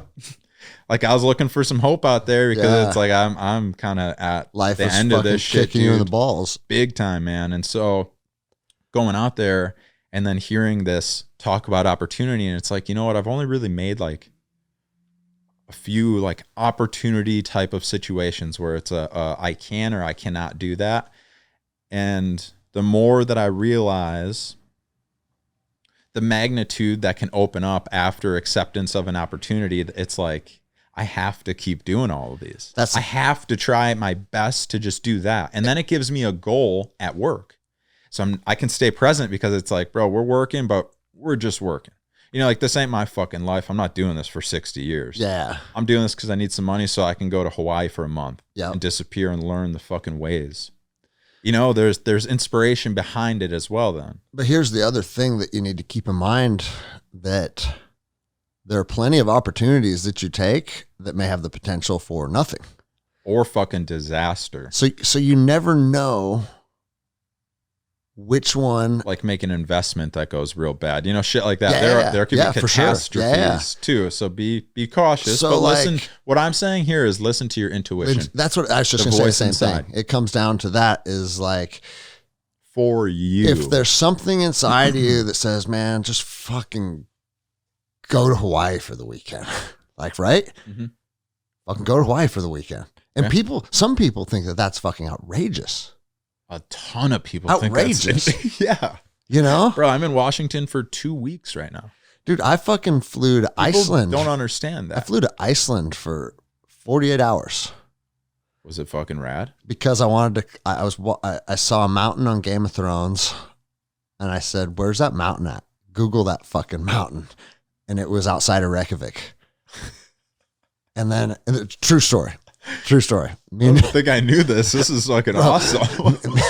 Jenny won't like this part of the story, but it's true. We got in this big ass fight, and I'm like, I don't even want to be on the same continent as you right now. And I said, I need to leave the continent right now. And then I was like, hey, dummy. Hey, dummy, you said that, and now you got to do it. Yeah. Yeah. Otherwise you're fucking not shit, dude. Otherwise you're not shit. Yeah. And so I was like, and bro, I was a cop at the time. I was broke, right? Not broke, but you don't have. It's tight enough. Yeah. Yeah. I Googled cheapest international destinations, and it was Reykjavik was on that list. Wow. And I was like, I was already told to fucking go climb that fucking mountain, you know? Like I already said, there was already a voice inside of me that's like, go to Iceland and climb that mountain. And then me and Jenny got in a little spat, and I'm Googling where's cheapest international destination, and that's the first one. I was like, go climb that mountain. 100%. And I went and climbed that mountain, dude. And that's an important note to make. Being open to receiving the messages. Right? Because you could have experienced that and totally forgot about fucking Googling that message and blocked that out. Yeah. Right? You have to be able to recall and like be open to like, oh, fuck. Wow, that feels like a coincidence. Well, typically it's not a coincidence. That's kind of the message. Yeah. You're starting to receive that message, right? So you received like a message of like, and bro, boom. I'll show you the video when we're done recording. It was one of the most beautiful experiences of my entire life, bro. The top of that mountain wow, was something crazy, dude. And the reason that I said like a lot of people think that that's crazy, bro, Jenny had, because I like put a post on Instagram at the top of that mountain, right? And I think it was some of the mothers at the bus stop. Someone said to her like, what is Greg doing in Iceland? Like with almost like negativity around it, Mm-hmm. right? And it's like, you're mad for my wife because I'm in Iceland? You know, like they threw some of the, oh, Greg left you, huh? He's in Iceland and you got left behind. Yeah, some he's out shit having like all that. the fun Some while you're shit like staying that, at right? working and shit. And Jenny knows, go to Iceland tomorrow. Like Jenny goes 2, 3, 4 times a year to like Texas and shit with her girlfriends. Like, I don't give a fuck where you go. Mm-hmm. Go tomorrow. Go to Reykjavik and climb that mountain tomorrow if you want to. I'm not going to be bent out of shape about it. But some people get bent out of shape about shit like that. And it's bizarre to me. I think it's kind of part of that. It feels like a growing apart, right? It feels like the relationship starts to grow apart at some level when people are doing that. Like, it's not an issue by any means in my relationship, but it was discussed because of this opportunity with Hawaii. And she's like, well, I would love to be out there. I could do that. And it's like, I mean, yeah, but the goal isn't to go there with my girlfriend and hang out in Hawaii. You know, it's kind of to go learn the ways with the tribe and live indigenously for a month, you know. It's not to kind of entertain you. It's like I said the exact same thing. You can go to Hawaii if you have the opportunity to go tomorrow. I'm fucking down to support it, like for anything. That's sick.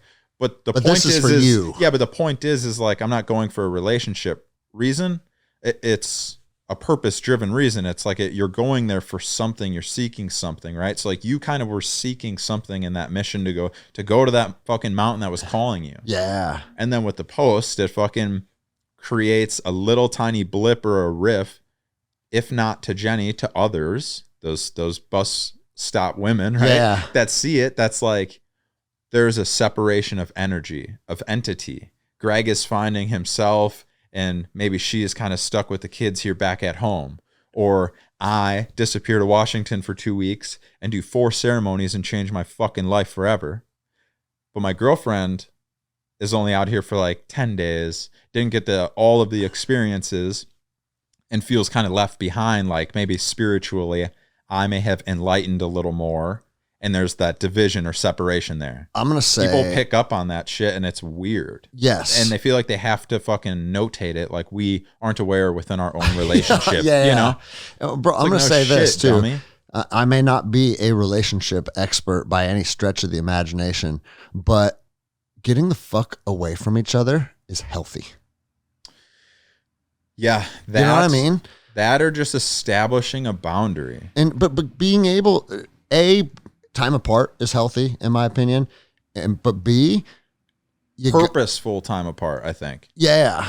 Like, I think you've talked about it on a few episodes. I think about like you'll go out and ground now, or go walk around barefoot or something. Yeah. Right. Yeah. Purposeful time apart.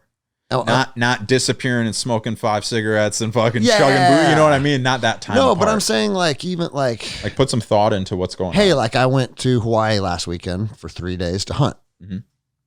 I'm going and you're staying here. And then there's other times where she's going and I'm staying here. Like, I think if you have a problem with that, it's either jealousy or it's trust issue. Right? I agree. Or a combination of the both. I agree. And so it's like, you got to let the person be their person still. And sometimes I just need to get away and have some fucking time and space. And it's like, I'm not going to the fucking whorehouse. Like I'm literally, when I was in Iceland, I climbed a mountain and I trained at Gunnar Nelson's Jiu-Jitsu Academy for an evening. And then I flew home and that was it. Sounds incredible. It was cool, bro. It was cool. Yeah. But also like, know yourself. Like there's times, like one of the gnarliest fights that we ever got into, it was late at night and I literally don't even remember what it's about. Let you know how important it was. It's probably like dishes or garbage or some bullshit. But I fucking got in my car and I drove into the mountains and I walked until like 3 a.m. in the pitch black, dude. And dude, like, in my mind, you want to talk about being drawn to conflict? Like every 10 feet was bear shit. And I was like, yes, I'm definitely getting attacked tonight. What the fuck is that, dude? Because I get that too. What is that? Why do you want that? Dude, I held my pistol like at my chest, like the whole walk. Come on, man. Bro, I was like, attack me. I'm going to fucking kill you. I'm going to skin you and I'm going to wear your fucking head out of here like a Viking. Like that. That's how you handle an argument with your wife. That's it, dude. Solutions. Yeah. Solution-based thinking. That's what I wanted. I wanted to go out and just decompress. But then once I realized there's bears everywhere out here. And I was actually, it was Three Fingers. So for those that like, I went. That? I feel like I've heard of it. But I don't know where that is. You can actually see it out that window. It's a local peak. It's one of the most remote peaks. Is that near like the Lake 21 hike or some shit? Lake 22. It's a little further past it. Okay. Yeah. I did that one last time I was out here. It's fucking beautiful. Yeah. Okay. Three Fingers and Vesper Peak are what I consider the best hikes in the area, right? Okay. And so, but Three Fingers is long, bro. And I hiked all night. And like I said, I wanted to go decompress, but then after seeing all the bear shit, it put me in like war mode because like I'm definitely getting attacked, and it was just a wild night. It sounds incredible though. Those are fucking healing times, dude. Yeah. It allows you to tap into something that's so primal that's just like it's comfortably uncomfortable. Well, bro, I'll tell you, I kept my headlamp off the entire time, which is a smart idea. I'm just gonna walk in the pitch dark. But bro, there's times when I'd fucking roar like a fucking lion, dude. Let them know. Like, come and get me, motherfuckers. Like just going nuts, right? I feel like I've seen that part of you before. Yeah, but you don't. The fucking fire in Costa Rica. But you don't have to be under the medicine to get there either. Uh-huh. And you know what? Like, you hear that all the time. Like the medicine just shines a spotlight on things that are already in you. It does. That's fucking in you, you know? Or Well, that's in me. I think, you want to talk about fucking stoner tangents? What a rip. I think ayahuasca is like a fucking NO explode. Because we all looked like Captain America around that fire that night. And I was like, are we really jacked and vascular? Or am I hallucinating? Fuck. That's what I'm saying. Bro, I looked down at myself. Your veins were fucked in your legs. Yeah, it looked like a fucking spider web, dude. I'm like, what is this? Yeah, that was an extremely weird experience. Okay, and so the that weirdest medicine I've ever been on, because it may very well have been no explode. Yeah, dude, it was weird. But that shit does just get you fucking amped. That's part of it. I don't know. I loved how I felt. What I will I didn't love, I mean, we don't need to go into the whole ceremony story because we both covered it. Yeah, we ended up leaving and that was actually, and bro, that didn't detract from the trip. I loved that trip. It was perfect. I look back on that trip with nothing but fucking like joy and appreciation. It was exactly what it was supposed to be, man. It set me off. That's so for some of the listeners, I started the podcast like a week after that. Okay. Because of rooming with you. Do you remember? I was like, Greg, what do I do to start this? Because you're like, bro, you got a voice, man. Just talk. Just talk, bro. Just fucking talk about this stuff. And I was like, okay, what do I do? Look at maybe buying whatever buying like a business, Roadcaster. Maybe like open up the website or Gmails or Instagrams, right? And so in Costa Rica, I was doing that shit. Yep, that's right, bro. Yeah. And dude, and I tell people this about the podcast all the time. Perfect transition in that ceremony. I would get just as much joy out of doing this if we weren't even pushing record. Oh, for sure. We did that. Yeah, that's what I'm saying. Mm-hmm. That's one thing about podcasting that I think a lot of people, bro, I'm fucking sitting down and having long format conversations with other human beings, period. Mm-hmm. Because I have a deadline, right? It's like I haven't missed a Thursday in 205 Thursdays, and I'm not missing next Thursday because I like doing this and I like putting this out. And so I'm sitting down and talking with people like this on a regular basis. It feels fucking good, man. But it's very uncomfortable for people that don't know who they are. because it's hard to hear someone be authentic when you don't know who you are. You think that's why a lot of people don't engage in deep conversation? Because again, to circle back to what I said, is like a lot of people's emails and DMs are, I don't have very many friends, which tells me you don't have people you can communicate with. Correct. And so at least my interpretation of it is, so at our Hachuma ceremony this weekend that I attended, there was kind of a lot of talks based around me being able to like cry openly as a fucking very masculine man, but be able to deeply tie in feminine qualities if necessary, because I want to feel the emotion, to address the emotion, to heal past the emotion, right? I don't want to be fucking locked to my past traumas through emotion. But I was just very openly discussing this stuff and talking, and I don't think I'm like some eloquent speaker or my vocabulary is great. Some people tell me it is. I don't fucking think so, but I just like to talk. I enjoy talking. And so during those experiences, I would go into some decent little stories and like little things and just sharing and opening up. And then afterwards, I would talk to people individually, and they're like, I just feel like I can't do that, or like it just feels foreign, or these different things. And it always felt like I can't be the person I feel I'm called to be unless I know who that is. Mm-hmm. Do you remember in Costa Rica when we met and I really started opening up about like, part of the reason I first ever wanted to meet you, not in Costa Rica, was like, bro, I like the way this dude fucking runs his life. I want to take it. I'm not going to steal it, but I want to make that shit mine. Again, I don't know who I am. Grasping at straws, grasping at that straw. I don't know. I'll grasp over here as an electrician. Maybe that'll be something, like, what are your thoughts on fucking the Afghanistan withdrawal? It's like, boom, this. And then you think about it. It's like, I've never really thought about that for me. I just hear everyone else's and then I make my own. So who the fuck is Johnny? What is my thought? And so I started really digging into that recently. And once you get to that, it's like, okay, so now I can have these conversations with people on the podcast that go very deep and you can kind of navigate them nicely. But some people can't even just have a discussion. So it's very foreign to them. And so during that ceremony, they had brought up like, it's really hard for me because you do this all the time. You get to sit and have these conversations all the time because we surround ourselves with people that want to have these conversations all the time. Yeah. If you're not out trying to find that, you don't even know how to engage in that conversation because you haven't done the work to realize what you can bring to that conversation. You can bring multiple perspectives, but you can't bring an authentic version of you unless you find that. Yeah. I think you found that through your COVID experience, right? And all of that and of some of that shit and the gym blossoming, right?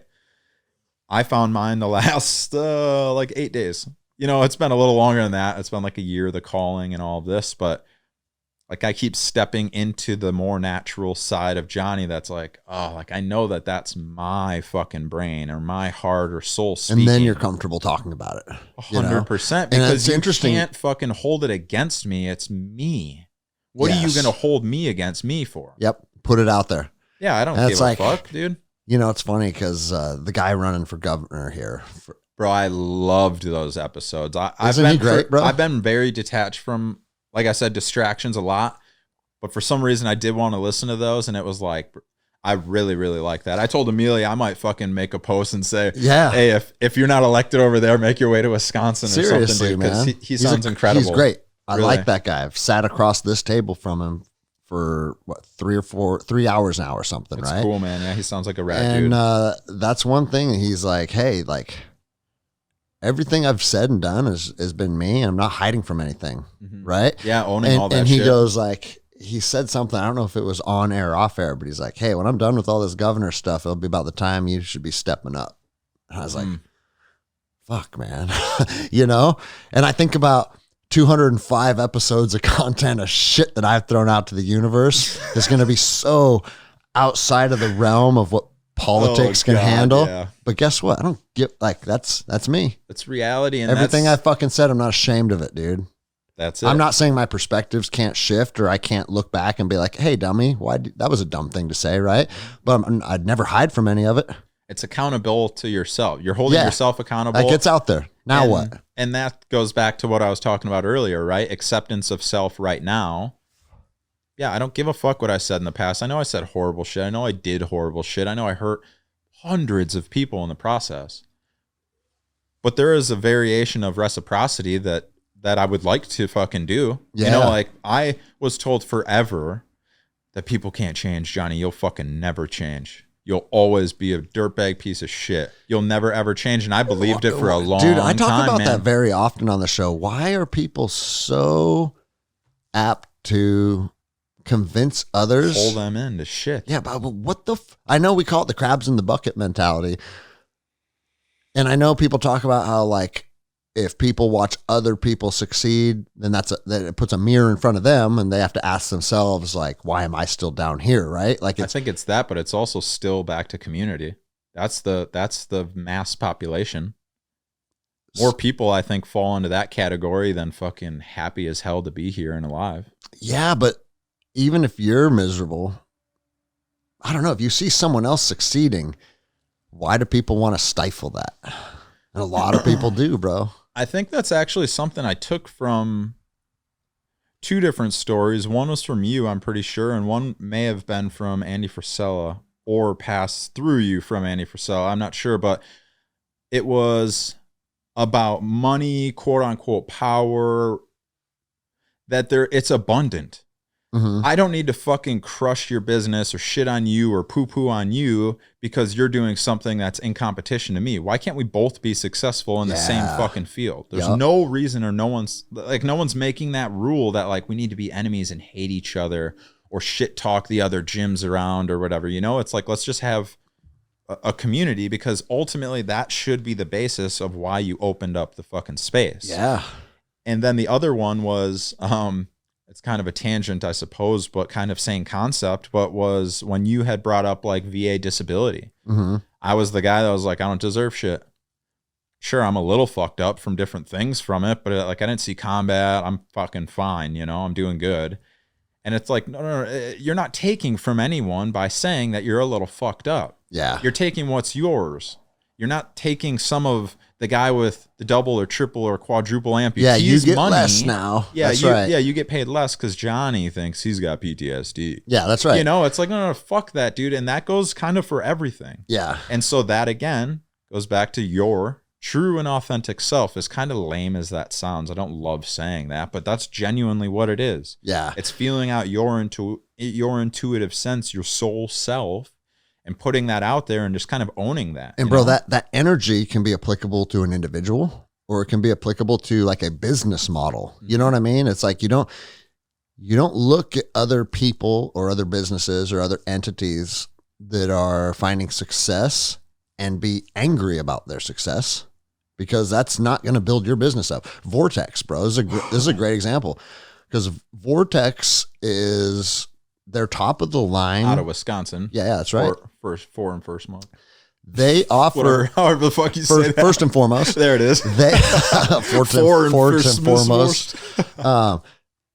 They are competing with some other great optics companies. You got Leupold and Trigicon, and like, I was talking to the president, and he goes, man, like, having other companies that are like always pushing the envelope is so good for everybody, because, you know, no place for comfort, dude. He goes, next year Leupold might come out with an optic that's better than anything we've ever built. And well, now what, dude? Right? He goes, like, eradicated the business. Give me 24 months, you know, because now we're gonna up the game. And bro, their like research and development lab is like, it's something out of a fucking sci-fi movie, bro. And I believe it. And it's like, those are the guys you hunt with up there, right? I don't hunt with them. I hunt very close to them. So when I'm hunting, Reedstown. Yeah, it's very close to Vortex. So when I'm there, I try and like get a coffee with Seamus. Okay. Yeah, I think it's like 4 hours for me, roughly.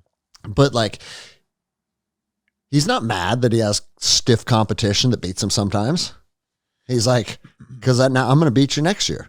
And which just forces you guys all to fucking grow and strive to be better.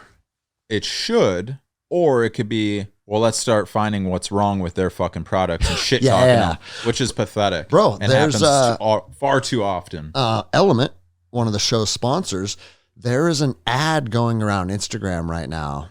And God, I can almost picture it in my head. I can't think of the name of the brand, but it's another electrolyte company. Okay. And they have one of their packets next to an Element packet.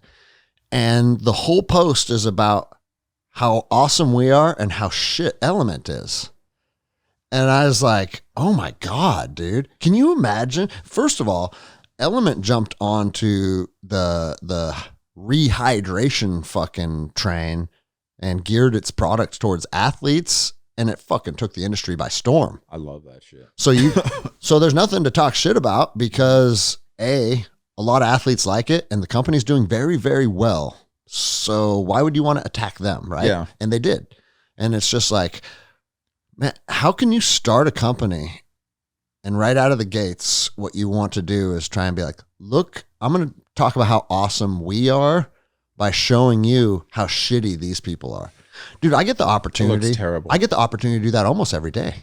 I'm New not people kidding. coming in. Bro, I have people come in here and part, and I don't know why they ask me this. It feels like a weird question to ask me. But I've had it happen over and over and over. They'll say, what do you think of the other jiu-jitsu academy in town? We're new to town. We're checking them out. What do you think of the other place? I get to ask that constantly. It's kind of, it is kind of a strange question to ask. And I'll kind of make. But it makes sense why you would ask, but it is strange. Yeah, right. It's like I see both sides of it, but every single time I get asked that question, I talk about what a great gym they are.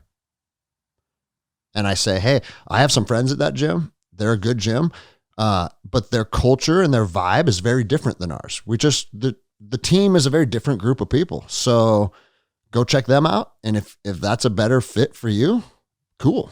Mm-hmm. And like, I would that alone speaks to character and speaks to the energy that's present within the space. You know what I mean? Like if you pick up on that immediately, yeah, that's when it's like, well, I mean, maybe I'll go check him out, but this place already feels real nice. And then you want to hear, bro, you want to hear something funny too? This because, dude, if you're rival jiu-jitsu academies over the course of 10 years, you're going to have stories. This guy said that, this happened. Yeah, like tournament shit. Yeah, or like, something. dude, I would never use an opportunity with a new student coming through my door to bring up some past shade or drama. You're way better off over here, man. Those guys fucking Those guys are fucking dickheads, bro. Let me tell you. Or whatever you think you could say, he beats right? up on his guys or whatever. But you want to know what I heard not too long ago is my name came up in their academy. And their head professor said, dude, Greg is an absolutely great guy. I have nothing but respect for him. And I was like, dude, see, it goes both ways, dude. Yeah. You don't have to have bullshit between each other. Chaos between like even individuals creates chaos for the masses. Like everyone picks up onto that. Yeah. You know what I mean? Like when you show up with a fucked up energy, if you needed to or had to or whatever, the energy in the space changes. If someone's going through like a really fucking hard time on the mats, emotionally from some experience or something, maybe that they're trying to escape from something or whatever, you know what I mean? This is a good place for an outlet. It's kind of a safe space for it, but it still is. It like needs to be respected. It needs to be, well, that's actually a great point, and a story off of that point is, and he'll know exactly who I'm talking about, but it's no hard feelings because I was authentic with him and I sat him down in my office and we talked about it right away. Mm-hmm. His kids were like kind of throwing like, I don't know if I want to call them temper tantrums, but like screaming and like fighting with him a lot back and forth. And, some of the other students were feeling like negative. Bro, think about sitting in your house and like your mom and your sister like bitching at each other. Yeah. Does anyone want to be around that? Fuck no, it's uncomfortable. It's the worst energy in the world, right? And it happened a couple times. And I said, hey, bro, just so you know, like the reason this team is thriving is because we don't bring that shit into the gym. I said, everybody has their kids. Everybody has their boss that's a dick. Everybody's mad at their husband for this. Like, trust me, everybody here has that shit going on at home. But when we step on the mats, we can't have that here. And not the reason we can't have it is because most people on the mats are intentionally escaping that. Yeah. For these 90 minutes. These 90 minutes of their day, they get to escape that. So I can't have that energy come into the gym. Mm-hmm. And bro, he looked right at me and he goes, bro, I'm 45 years old and I don't think I've ever had someone just shoot me the truth as straight as that from a place of love ever in my life. Consider it handled. I'm fixing it. And him and his whole family are great additions to the team, bro. Mm-hmm. And it's like, you're addressing something that I'm perceiving as a shortcoming from a place of love. It wasn't like, hey, if I see those fucking kids, blah, blah, like, no, dude. You know, they want to be annoying, get the fuck out of here. Yeah. Right. Now, there are some times when the kids are just fucking like jumping around the picnic tables or they're fucking like throwing the ball around and they're literally just fucking like as loud as they can. And I'm like, dude, fuck, somebody fix that, please. Dude, I've never even seen combat hand to hand. And I always used to say when Wyatt would scream and cry like that, which was like he was an incredible baby. But when he would get like that, it would fucking wire me out so bad that I would get the shakes and just say, I would 100% rather be in a gunfight right now than fucking listen to this any longer. Yeah. I can't do it. Bro. It was horrible. You ain't I wrong. Understand. Bro, you ain't wrong. I tell people all the time. A good assumption then, okay? I tell people all the time, bro. My anxiety never, ever spiked on the streets of Ramadi like it did with a fucking 3-month-old baby. Ever. It's so Ever. weird. Because, bro, but I get it. Because I'm not there too, wired. I am, maybe now at 43 years old, I could have more loving energy for a baby. Mm-hmm. But bro, I was fresh off the streets of Iraq. I was gone the whole pregnancy in Baghdad, dude. And no, that's a lie. My last deployment was Erbil. Where the fuck is that? It's up north in Kurdistan. Okay. And so that's actually way, the threat level in that city is damn near zero. And so there was actually now that I look at it, that was like a good transition out of Iraq, But regardless, I was out driving around with dudes with cars full of guns, and now I'm holding a screaming thing that won't take its bottle. What the fuck? And doesn't understand orders. Yeah, what the fuck, dude? That's a tough place to be, man. Fuck yeah, it is. I say it all the time. Being a fucking stay-at-home dad is harder than being an Army Ranger. Emotionally, at least. Physically, I don't give a fuck. So that's why it didn't matter. Hey, climb up that mountain and set in a patrol base, and it's going to take all day. Got it. Sounds kind of fun. Yeah, let's go. You know what I mean?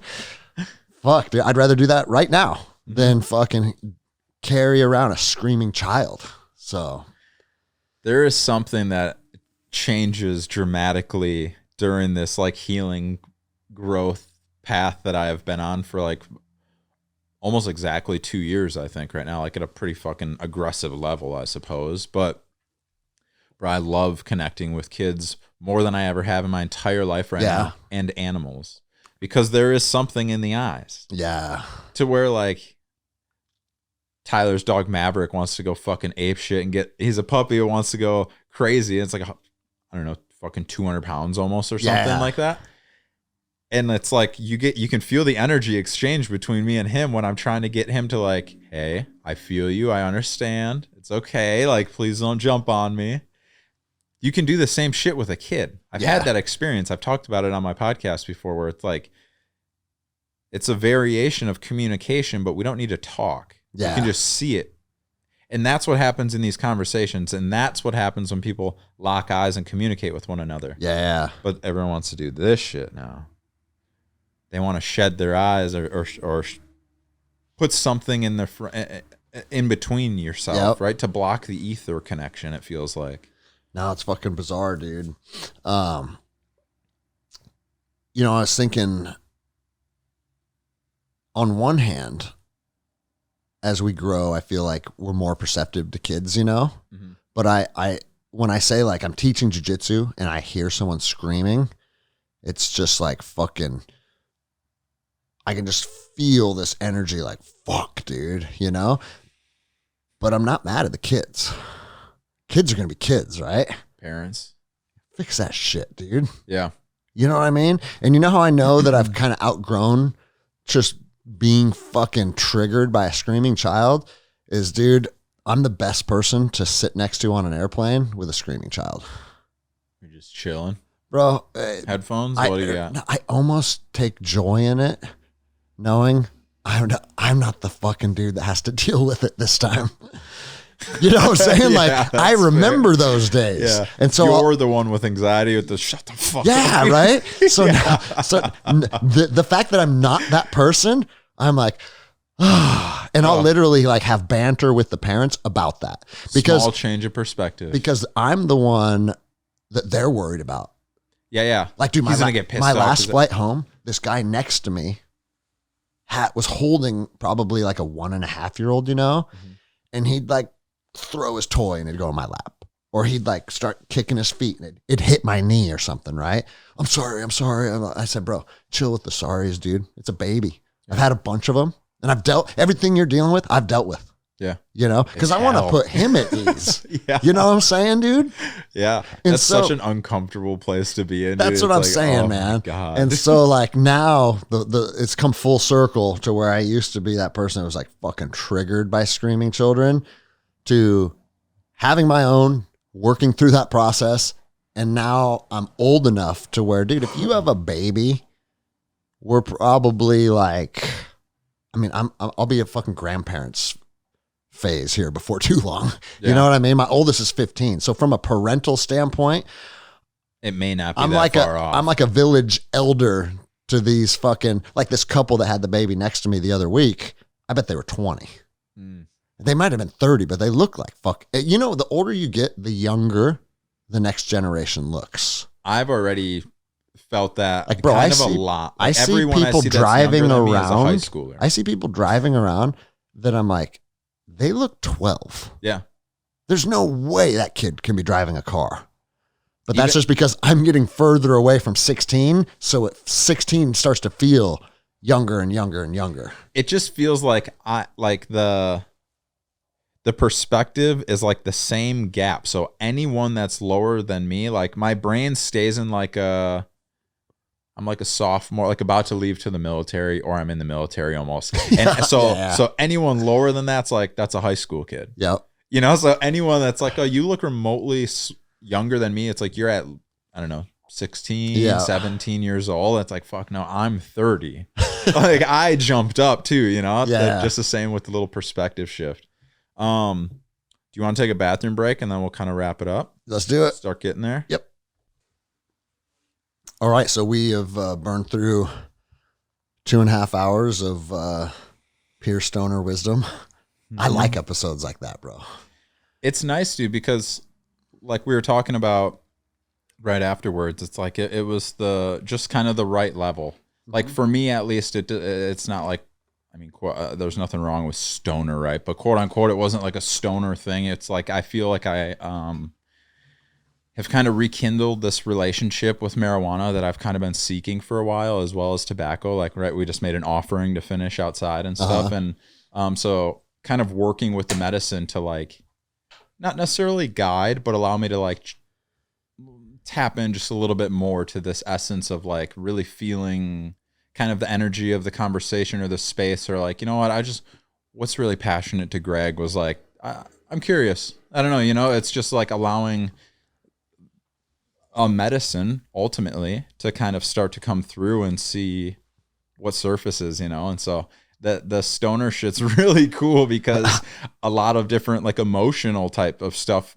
came through, you know. And I say that with not like no negative connotations to it. Absolutely. Like, I think I say it all the time. I think weed unlocks your mind to look at things with a slightly different perspective.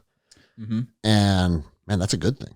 Yeah. Like, and I told you already when we were the last recording, I felt my energy shift from when we pushed play until halfway through, just from our discussion, from hitting that joint a couple times and kind of like recentering, I just text Jenny like when we took that break. I'm like, hey, it's all good, you know? Yeah.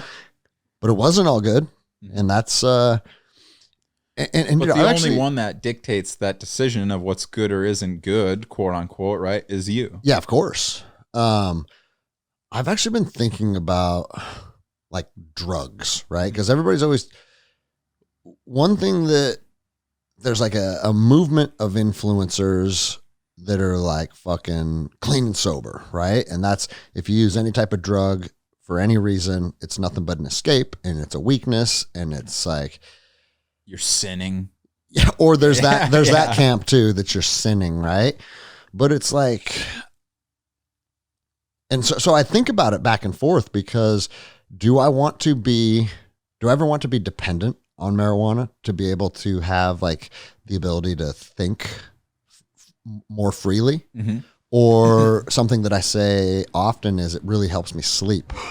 Like if I'm having any bad sleep patterns, I take a couple puffs off a joint and lay down and I'll have a full night of sleep. Now people will say you can't get good REM sleep. We'll save that argument for another day because I wake up feeling better.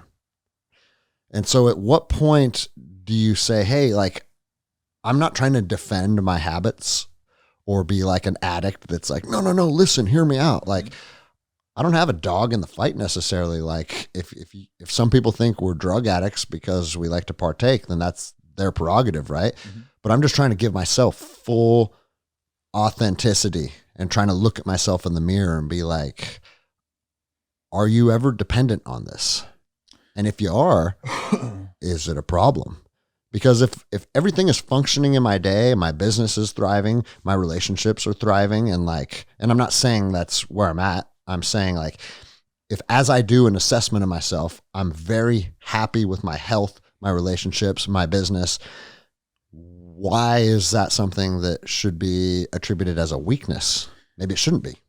Yeah, man. And that's something that I've kind of battled pretty aggressively for like the better part of a year, maybe a touch over a year because of my use of marijuana, like almost daily for, I don't even know anymore. I guess I lost track, like 4 or 5 years, pretty close to daily besides like ceremonies or dietas and stuff like that. And much like the passions that we went through in your evolution through the military, my evolution and changes with cannabis have changed numerous times in that time frame from being helpful for sleep to getting home from work and then just getting fucking blasted stoned for the whole night, and it's because it helps me sleep. Yeah. You know, it's like, okay, no, now you're a drug addict. You lost control. But there are nights when it's, for me, it's a conscious choice to escape. It's like, man, some heavy shit happened today. This person's mad about this, or I got in an argument with that person, and you just haven't released that energy or that tension, and something feels off, and I'm just going to take the edge off. And it's like, okay, I'm acknowledging I'm using it as a crutch, but does that make using it as a crutch any more acceptable? And these are all conversations I have with myself. This is how you make it okay to yourself, is that when you're smoking it, you give gratitude or thanks to the medicine because you know that it brings you to a place that's centered or more open to perceive things from different perspectives or whatever, right? It's that shift in perspective, like we were talking about, right? The elevated view possibly, right? Yeah. Because you can know that it takes you to that place, then you can look at the situation of what you're escaping from and saying like, oh, I can kind of feel why I wanted to run from that.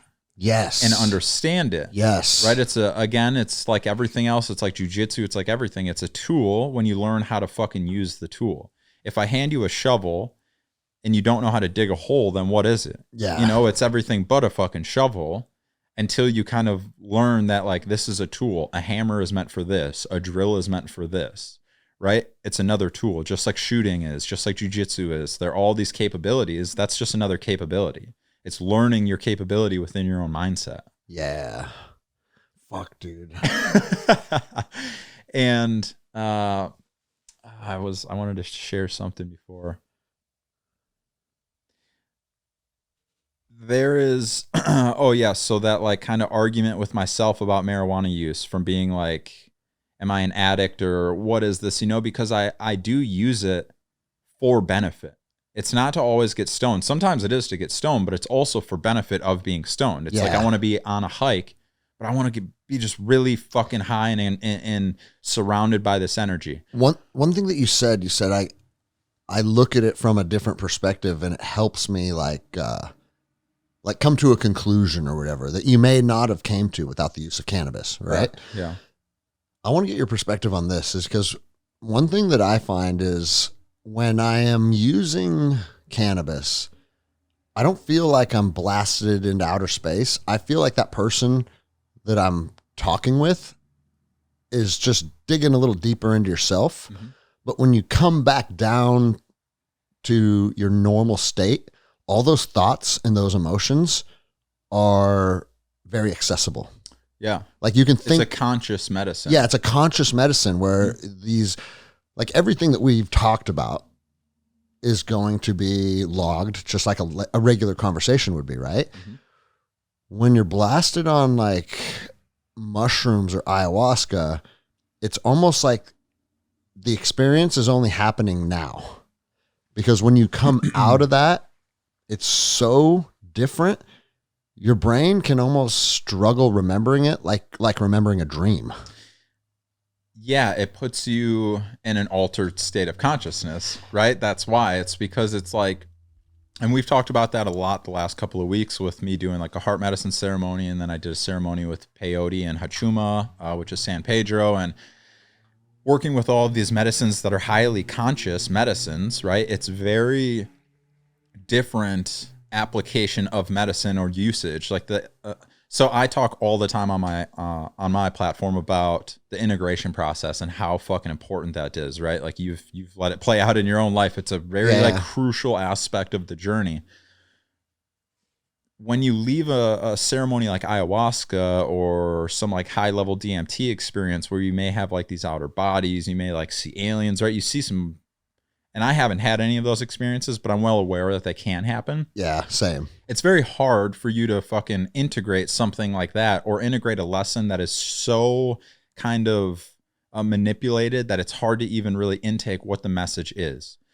These other medicines, like the heart medicines, the hachuma, peyote, San Pedro, MDMA, they're very conscious. So I believe that marijuana is like a conscious plant. And so you get to instantly integrate the thoughts that you're having into your daily life right now, because you don't really leave anywhere. You go to the voice inside. So now you're having the conversation with the voice in your head, as opposed to like, oh, I did ayahuasca and had a conversation with her about this shit. That's right. Yeah, that's a good way. But no, I'm having this conversation with you and then with me. And because I'm not blasted off and have a fucking 12-hour experience, I can just sit here now with the same thoughts the whole day and reminisce on like, how is this beneficial to me? Like, what is this really impacting in my life right now? Because this conversation, and I'm not going to like talk it all up for everyone else, but there's a fucking 1,000 little gold nuggets in this one, whatever 3-hour conversation that we have. Yeah. You could take a week or a month to go through this in chunks and like, and integrate that. Yeah.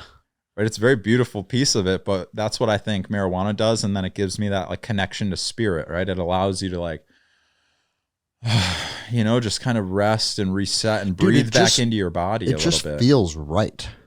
So like, yeah, I took 30 days where I said, I'm not going to smoke or have any edible for 30 days, just as a discipline thing, right? Like, see who's in control. Yeah. Do I justify this just because I'm addicted to it with all of these other points, right? And I didn't feel like I gained any benefit. I actually felt like it was worse for me, So I had this fucking argument forever with myself, right? To bring it back around about my use of marijuana and sometimes tobacco. It's very hit or miss, really, since Costa Rica with you was when like tobacco became part of my life again. And I really haven't entirely put it back down because of all the cigarettes. But I put it down as soon as I landed from Costa Rica. It was so hard. Like, we had a bag of tobacco out in the jungle, and Sheely and you would fucking like sit on the porch 40 a day. And dude, that was like our little bonding time. That dude. was it. And so, and also it's like, and it is a bonding experience. We're sitting down in a jungle on a little porch, rolling cigarettes with 100% natural tobacco, right? Like that's, to me, that's very different than picking up a pack of Marbreds at 7-Eleven. I agree. But so it sparked this whole thought process of like this internal debate of marijuana use in particular. Tobacco seems kind of like floozy, you know, it comes and goes. When I go to ceremonies, I enjoy smoking and like sitting with grandfather spirit through tobacco like that. But in particular to marijuana, and I had this conversation very recently in my ceremony, and it was like, not to necessarily justify it, but in a sense to justify it. It's like I have, for instance, a Leo heart, very fiery, right? I'm a July birthday. That's like my, whatever the fuck it's called. I'm not super tapped into all of that, but I am a Leo. And part of what I believe to be my medicine to help others and connect with others is through marijuana. And so I have created this thing that I think we talked about briefly, maybe off of the podcast, but like a marijuana ceremony. Yeah.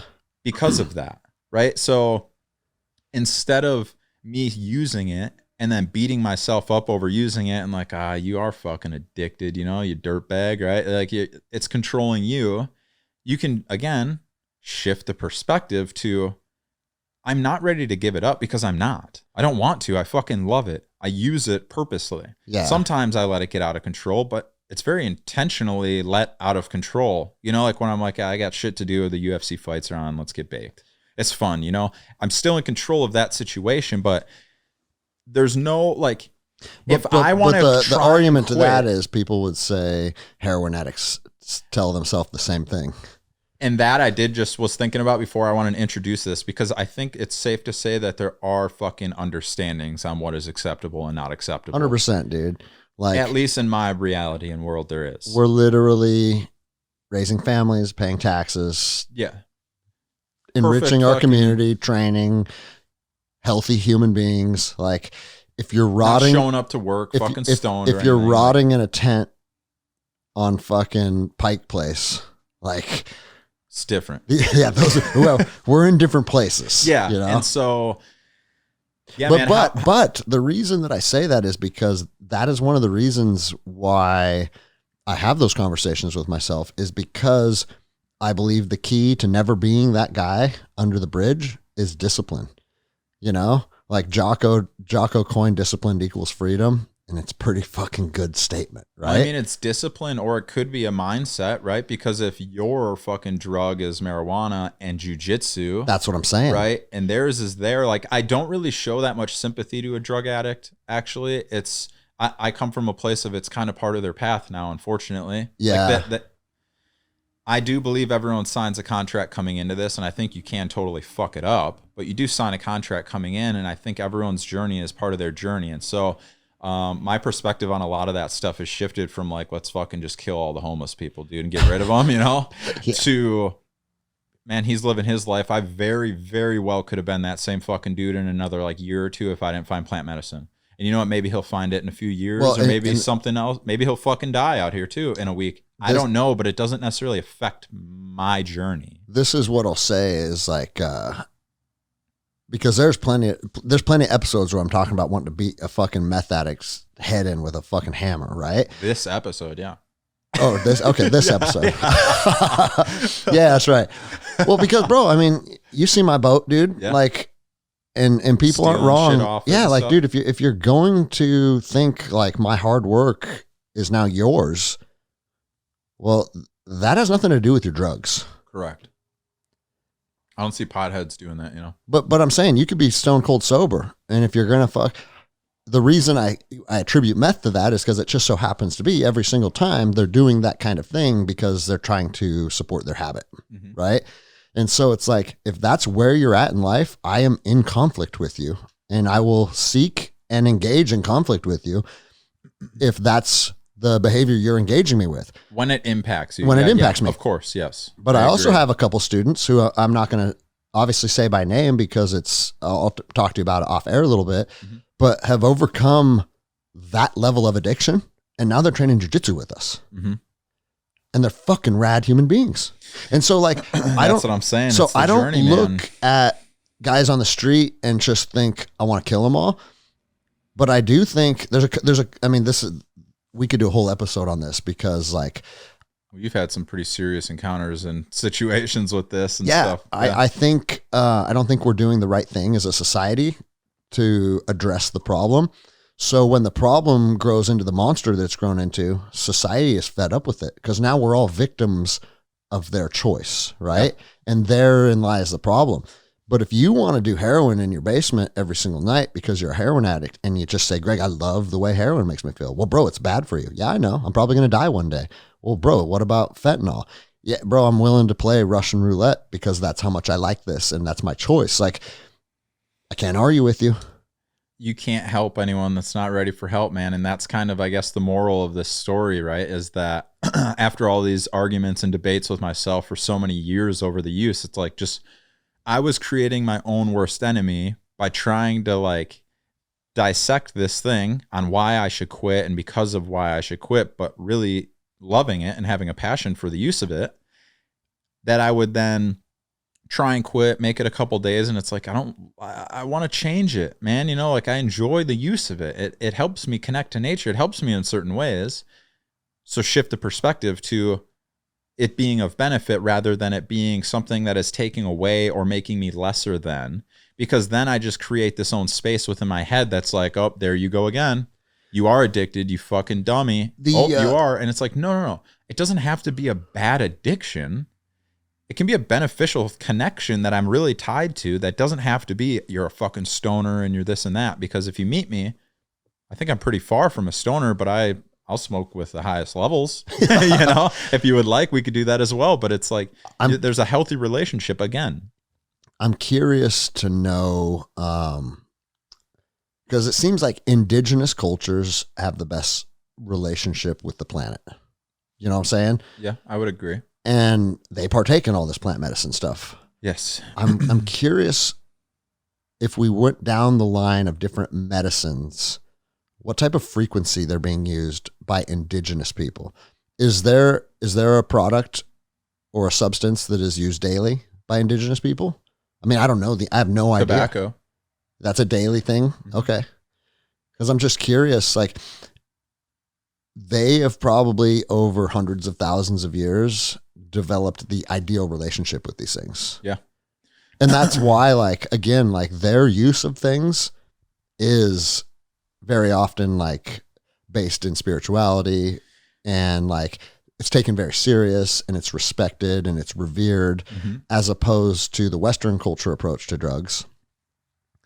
And bro, I'm guilty of it as anyone. Yeah. Like me and Sheila are like, dude, let's just do a bunch of ayahuasca on our beach and get blasted, right? Yeah. And David was like, Greg, as your friend and someone that cares about you, it's not a great idea. I'm telling you, it's a really, really bad thing to do. Yeah. You know what I mean? But so I'm as guilty as anyone. The Western approach to altered states can be like, oh, fuck yeah, you know? And I'm not sure if the indigenous people approach it like that. They don't. And that ties into one beautiful little story I'll share. So I did sit with that MDMA ceremony, and during that was some of these uncoverings that I was just sharing, right? The use of medicine rather than making it me victim to or whatever, lesser than, or this kind of just fucking endless cycle of like, you're doing the wrong thing, is it? Or you're doing the wrong thing, is it? You know, to Johnny, part of your medicine is working with these medicines.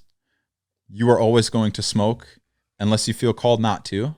But in this healing journey, it's screaming at you to utilize it. It always has been. So stop trying to fight yourself, were the exact words that I heard. She said, instead of fucking making yourself out to be this like victim of it or any of that, she goes, go and buy a sacred tobacco pipe.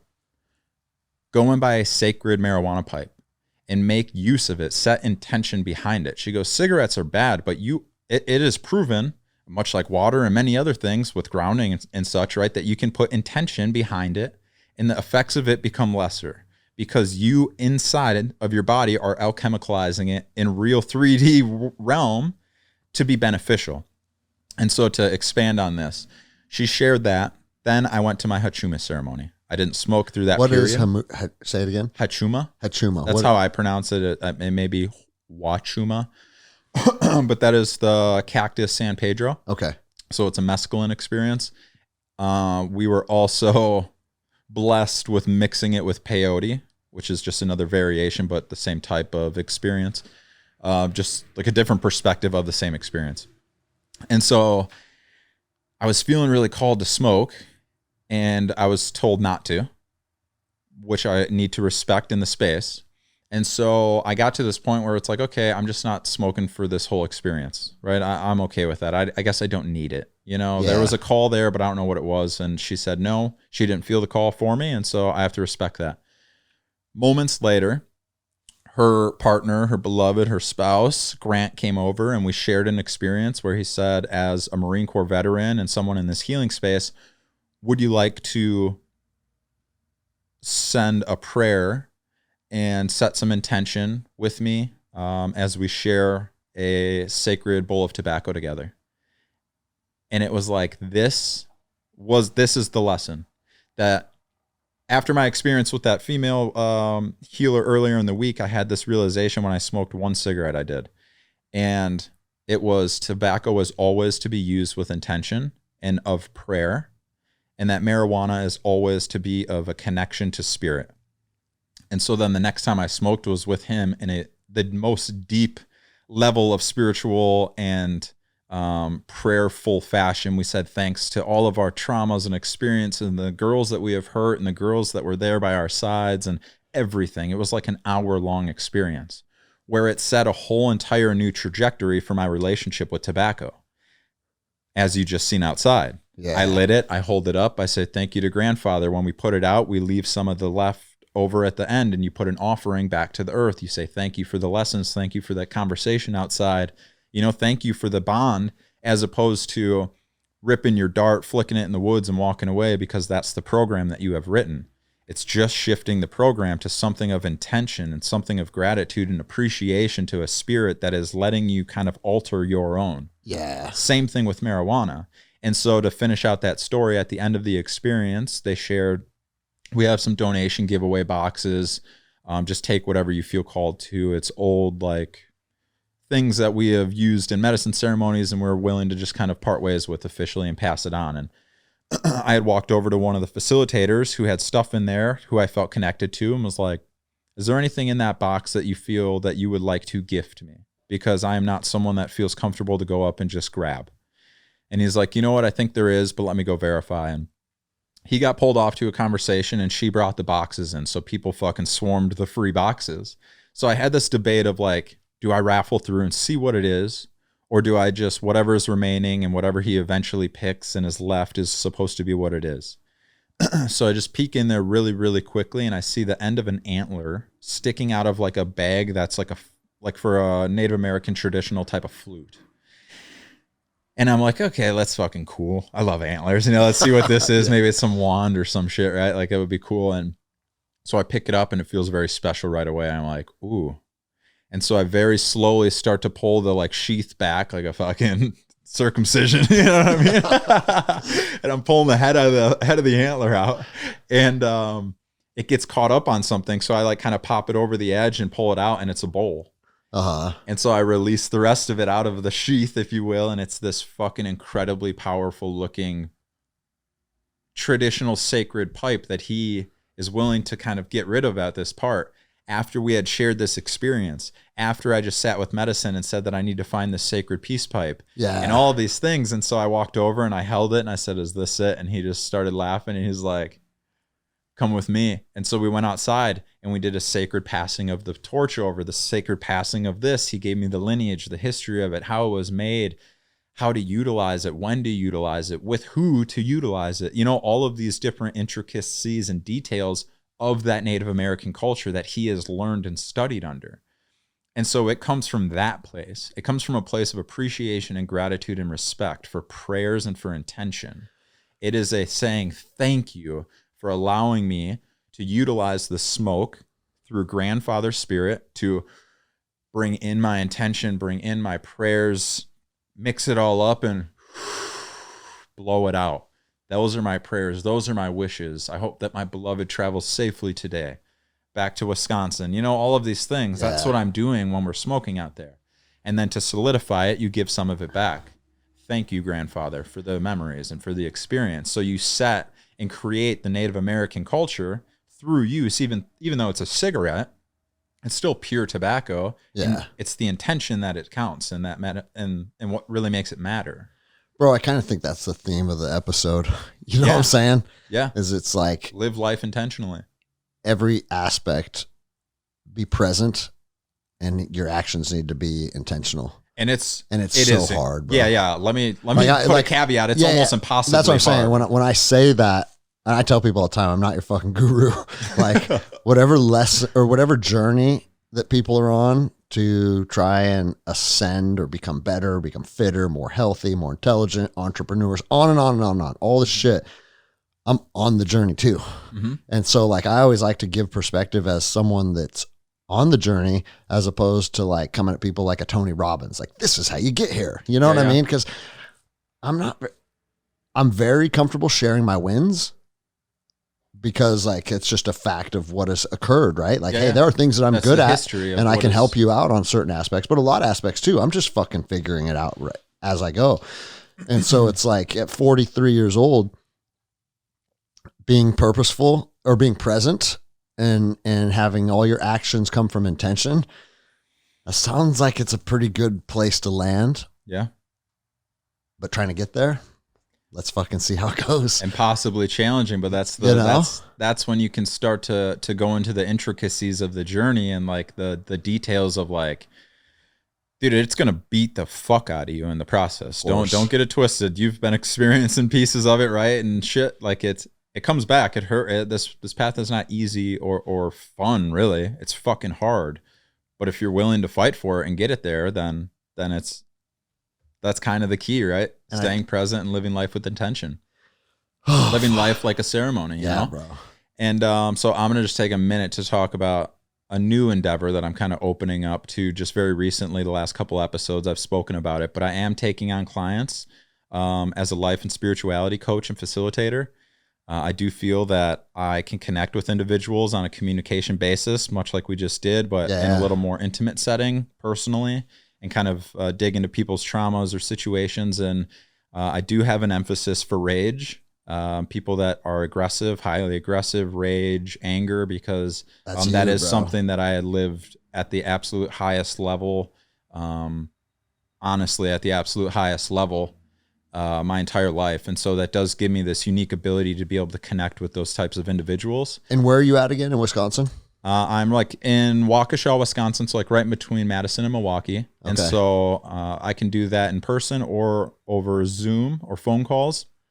And there are ceremony opportunities in there. We've talked about cannabis, and there is a cannabis ceremony opportunity in there. And to some people that sounds foolish, but to some people it may not. I have a lot of people that are interested in smoking, but they're terrified of the like panic feeling of it, or they get paranoid. And it's like, well, that's kind of the point, right? That's the medicine working. So let's address some of those things, right? Yeah. Let's bring light to some of the shadows. And so I won't really list off any of the other ceremony opportunities, but there are some other things if we deem necessary, or if it would be beneficial to the individual to kind of elevate their experience. But I feel the call to working with individuals on a speaking and communication level, and really building a foundation going into those situations, and then working with them post ceremony or just continued conversations as well, to help the integration process also, which we talked about the importance of. And so what's the easiest way to connect with you? You can email me at warriorhealerpodcast@gmail.com. There is a Instagram, Warrior Healer Podcast. My personal Instagram you could DM is Johnny Jiu-Jitsu. And the Warrior Healer Podcast, you guys can check that out. I'll put links for everything in my show notes, so you can just make it convenient, swipe up if you want to connect with Johnny. But one thing I'll say is, like, through watching Tyler do this with people up here locally, bro, there's a lot of people that look at like healing or being utilizing plant medicine. Like if you're a big, wild, rage-filled motherfucker and that's what you want to get out, you probably don't want to go to one of these like super hippie loving. We're banging drums and like fucking like everything's happy. The woo woo feeling. Yeah. Like, I don't know if you listened to the episode with Dave Chapman. Yeah, like, incredible. That dude's fucking wild animal like we are, wired just like us. And he said that. He goes, it needed to be another person of my type to be able to relate with me on what I need to heal. And so I think that might be a new thing, because it's not something that savage human beings have been drawn to in the Western culture. Right. Yeah. And this so is like the new wave of healing kind of has to come through this way. And that's a lot of the messages that are kind of getting passed down and passed through is like, to what you're speaking of. It's like we were or are currently wounded warriors. Yeah. Right. And so that gives us the unique ability to tap into the warrior-esque mentality of some of these guys, much like myself, that was terrified to go to my first ayahuasca because the people were signing off their emails with they, them. It's like, bro, I can't sit for a weekend with these fucking people. I'm going to lose my mind. You know what I mean? I don't respect that. Yeah, 100%. I don't respect that shit at all. Yeah. Boy, oh boy, has that fucking perspective shift. Yeah. Shift in perspective happened. And that is why I feel so called to work with people. I have for like a year now. That's kind of what the basis of the podcast is. That's the basis of me being out here and connecting. I think, man, that's kind of what it is. The title of the podcast hit you in Costa Rica, right? It happened a year prior to that, but the solidification of like claiming of making the title, it happen. Yeah, okay. Of like really owning that, of like, you know what, I can accept this finally. Yeah. But the first time I was labeled that or called the warrior healer, or I am a warrior and a healer, was a year before that in my first ever ayahuasca experience. Okay. But that's the unique, cool thing about it is like, I understand the guys that are like, bro, I don't want to go sit in peaceful, loving, feminine fucking energy all weekend because I've never seen that. And fucking light a fire in the pitch black. That, or I want to smoke a fucking joint with a cool dude and just let me go in on you. Yeah. Let me pick your brain. Like we just kind of they do one another, you know? It's doing that. And so there's this connection to that where it's like, bro, I'm down to get down too. Yeah. But we don't need to, because look, I'm showing you I can present as a peaceful, loving human with gratitude and appreciation for this life. 2 years ago, I would have beheaded you here and not cared and disposed of your body, you know? So that's the fucking transition. And then helped people look for you. Yeah. I think Greg did it. I seen him going crazy, you know, shit like that, where it's like, dude, and that is why I'm so called into this, is because like, bro, if I could get out of the places I was and the places I've lived and the suicidal thoughts and depression that I was like so tied into going into that Costa Rica experience that you got to see parts of. Yeah.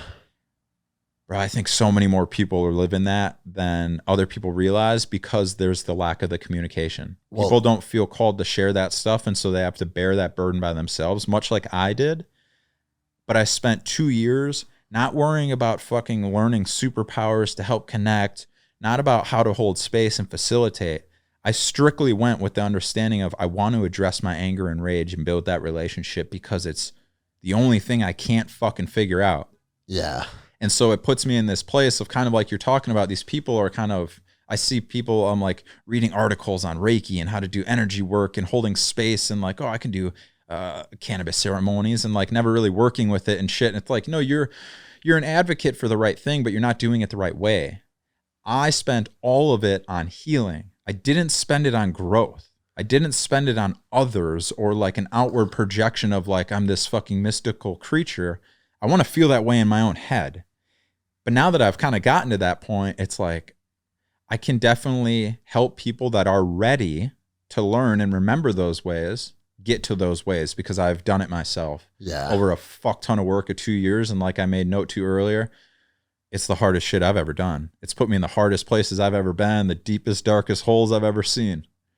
It's put me in the worst places in this journey. But now I'm like, yeah, maybe I'm halfway up the mountain. Maybe I don't think the mountain ever stops, but I'm fucking never stops, bro. But now instead of cascading down in avalanches down to the fucking bottom and wanting to kill myself, the trajectory's upward. I slip up and I might pickaxe 10 feet down, and it's like, ooh, there's a speed bump, you know? Yep. We're going. Fuck yeah. Those are where the sites are locked. And so if that resonates with anybody, feel free to reach out, warriorhealerpodcast@gmail.com. I would love to work with you guys. I think, Can you say some stuff about you as well for sure? my That's right. please? It's going out on both platforms. I Correct. forgot about that. That's just my show today, dude. That's it. Yeah. So my podcast is Endless Endeavor, which is available everywhere, and then on Instagram, Granderson33, and that's really the only social media that I even engage in anymore. And I'm even trying to get further and further outside of that. Mm-hmm. Truth is, like, the best way to connect is come to my jiu-jitsu academy and fucking hang out with the team and fucking roll and experience that. And I think that's where my magic is at right now, for sure.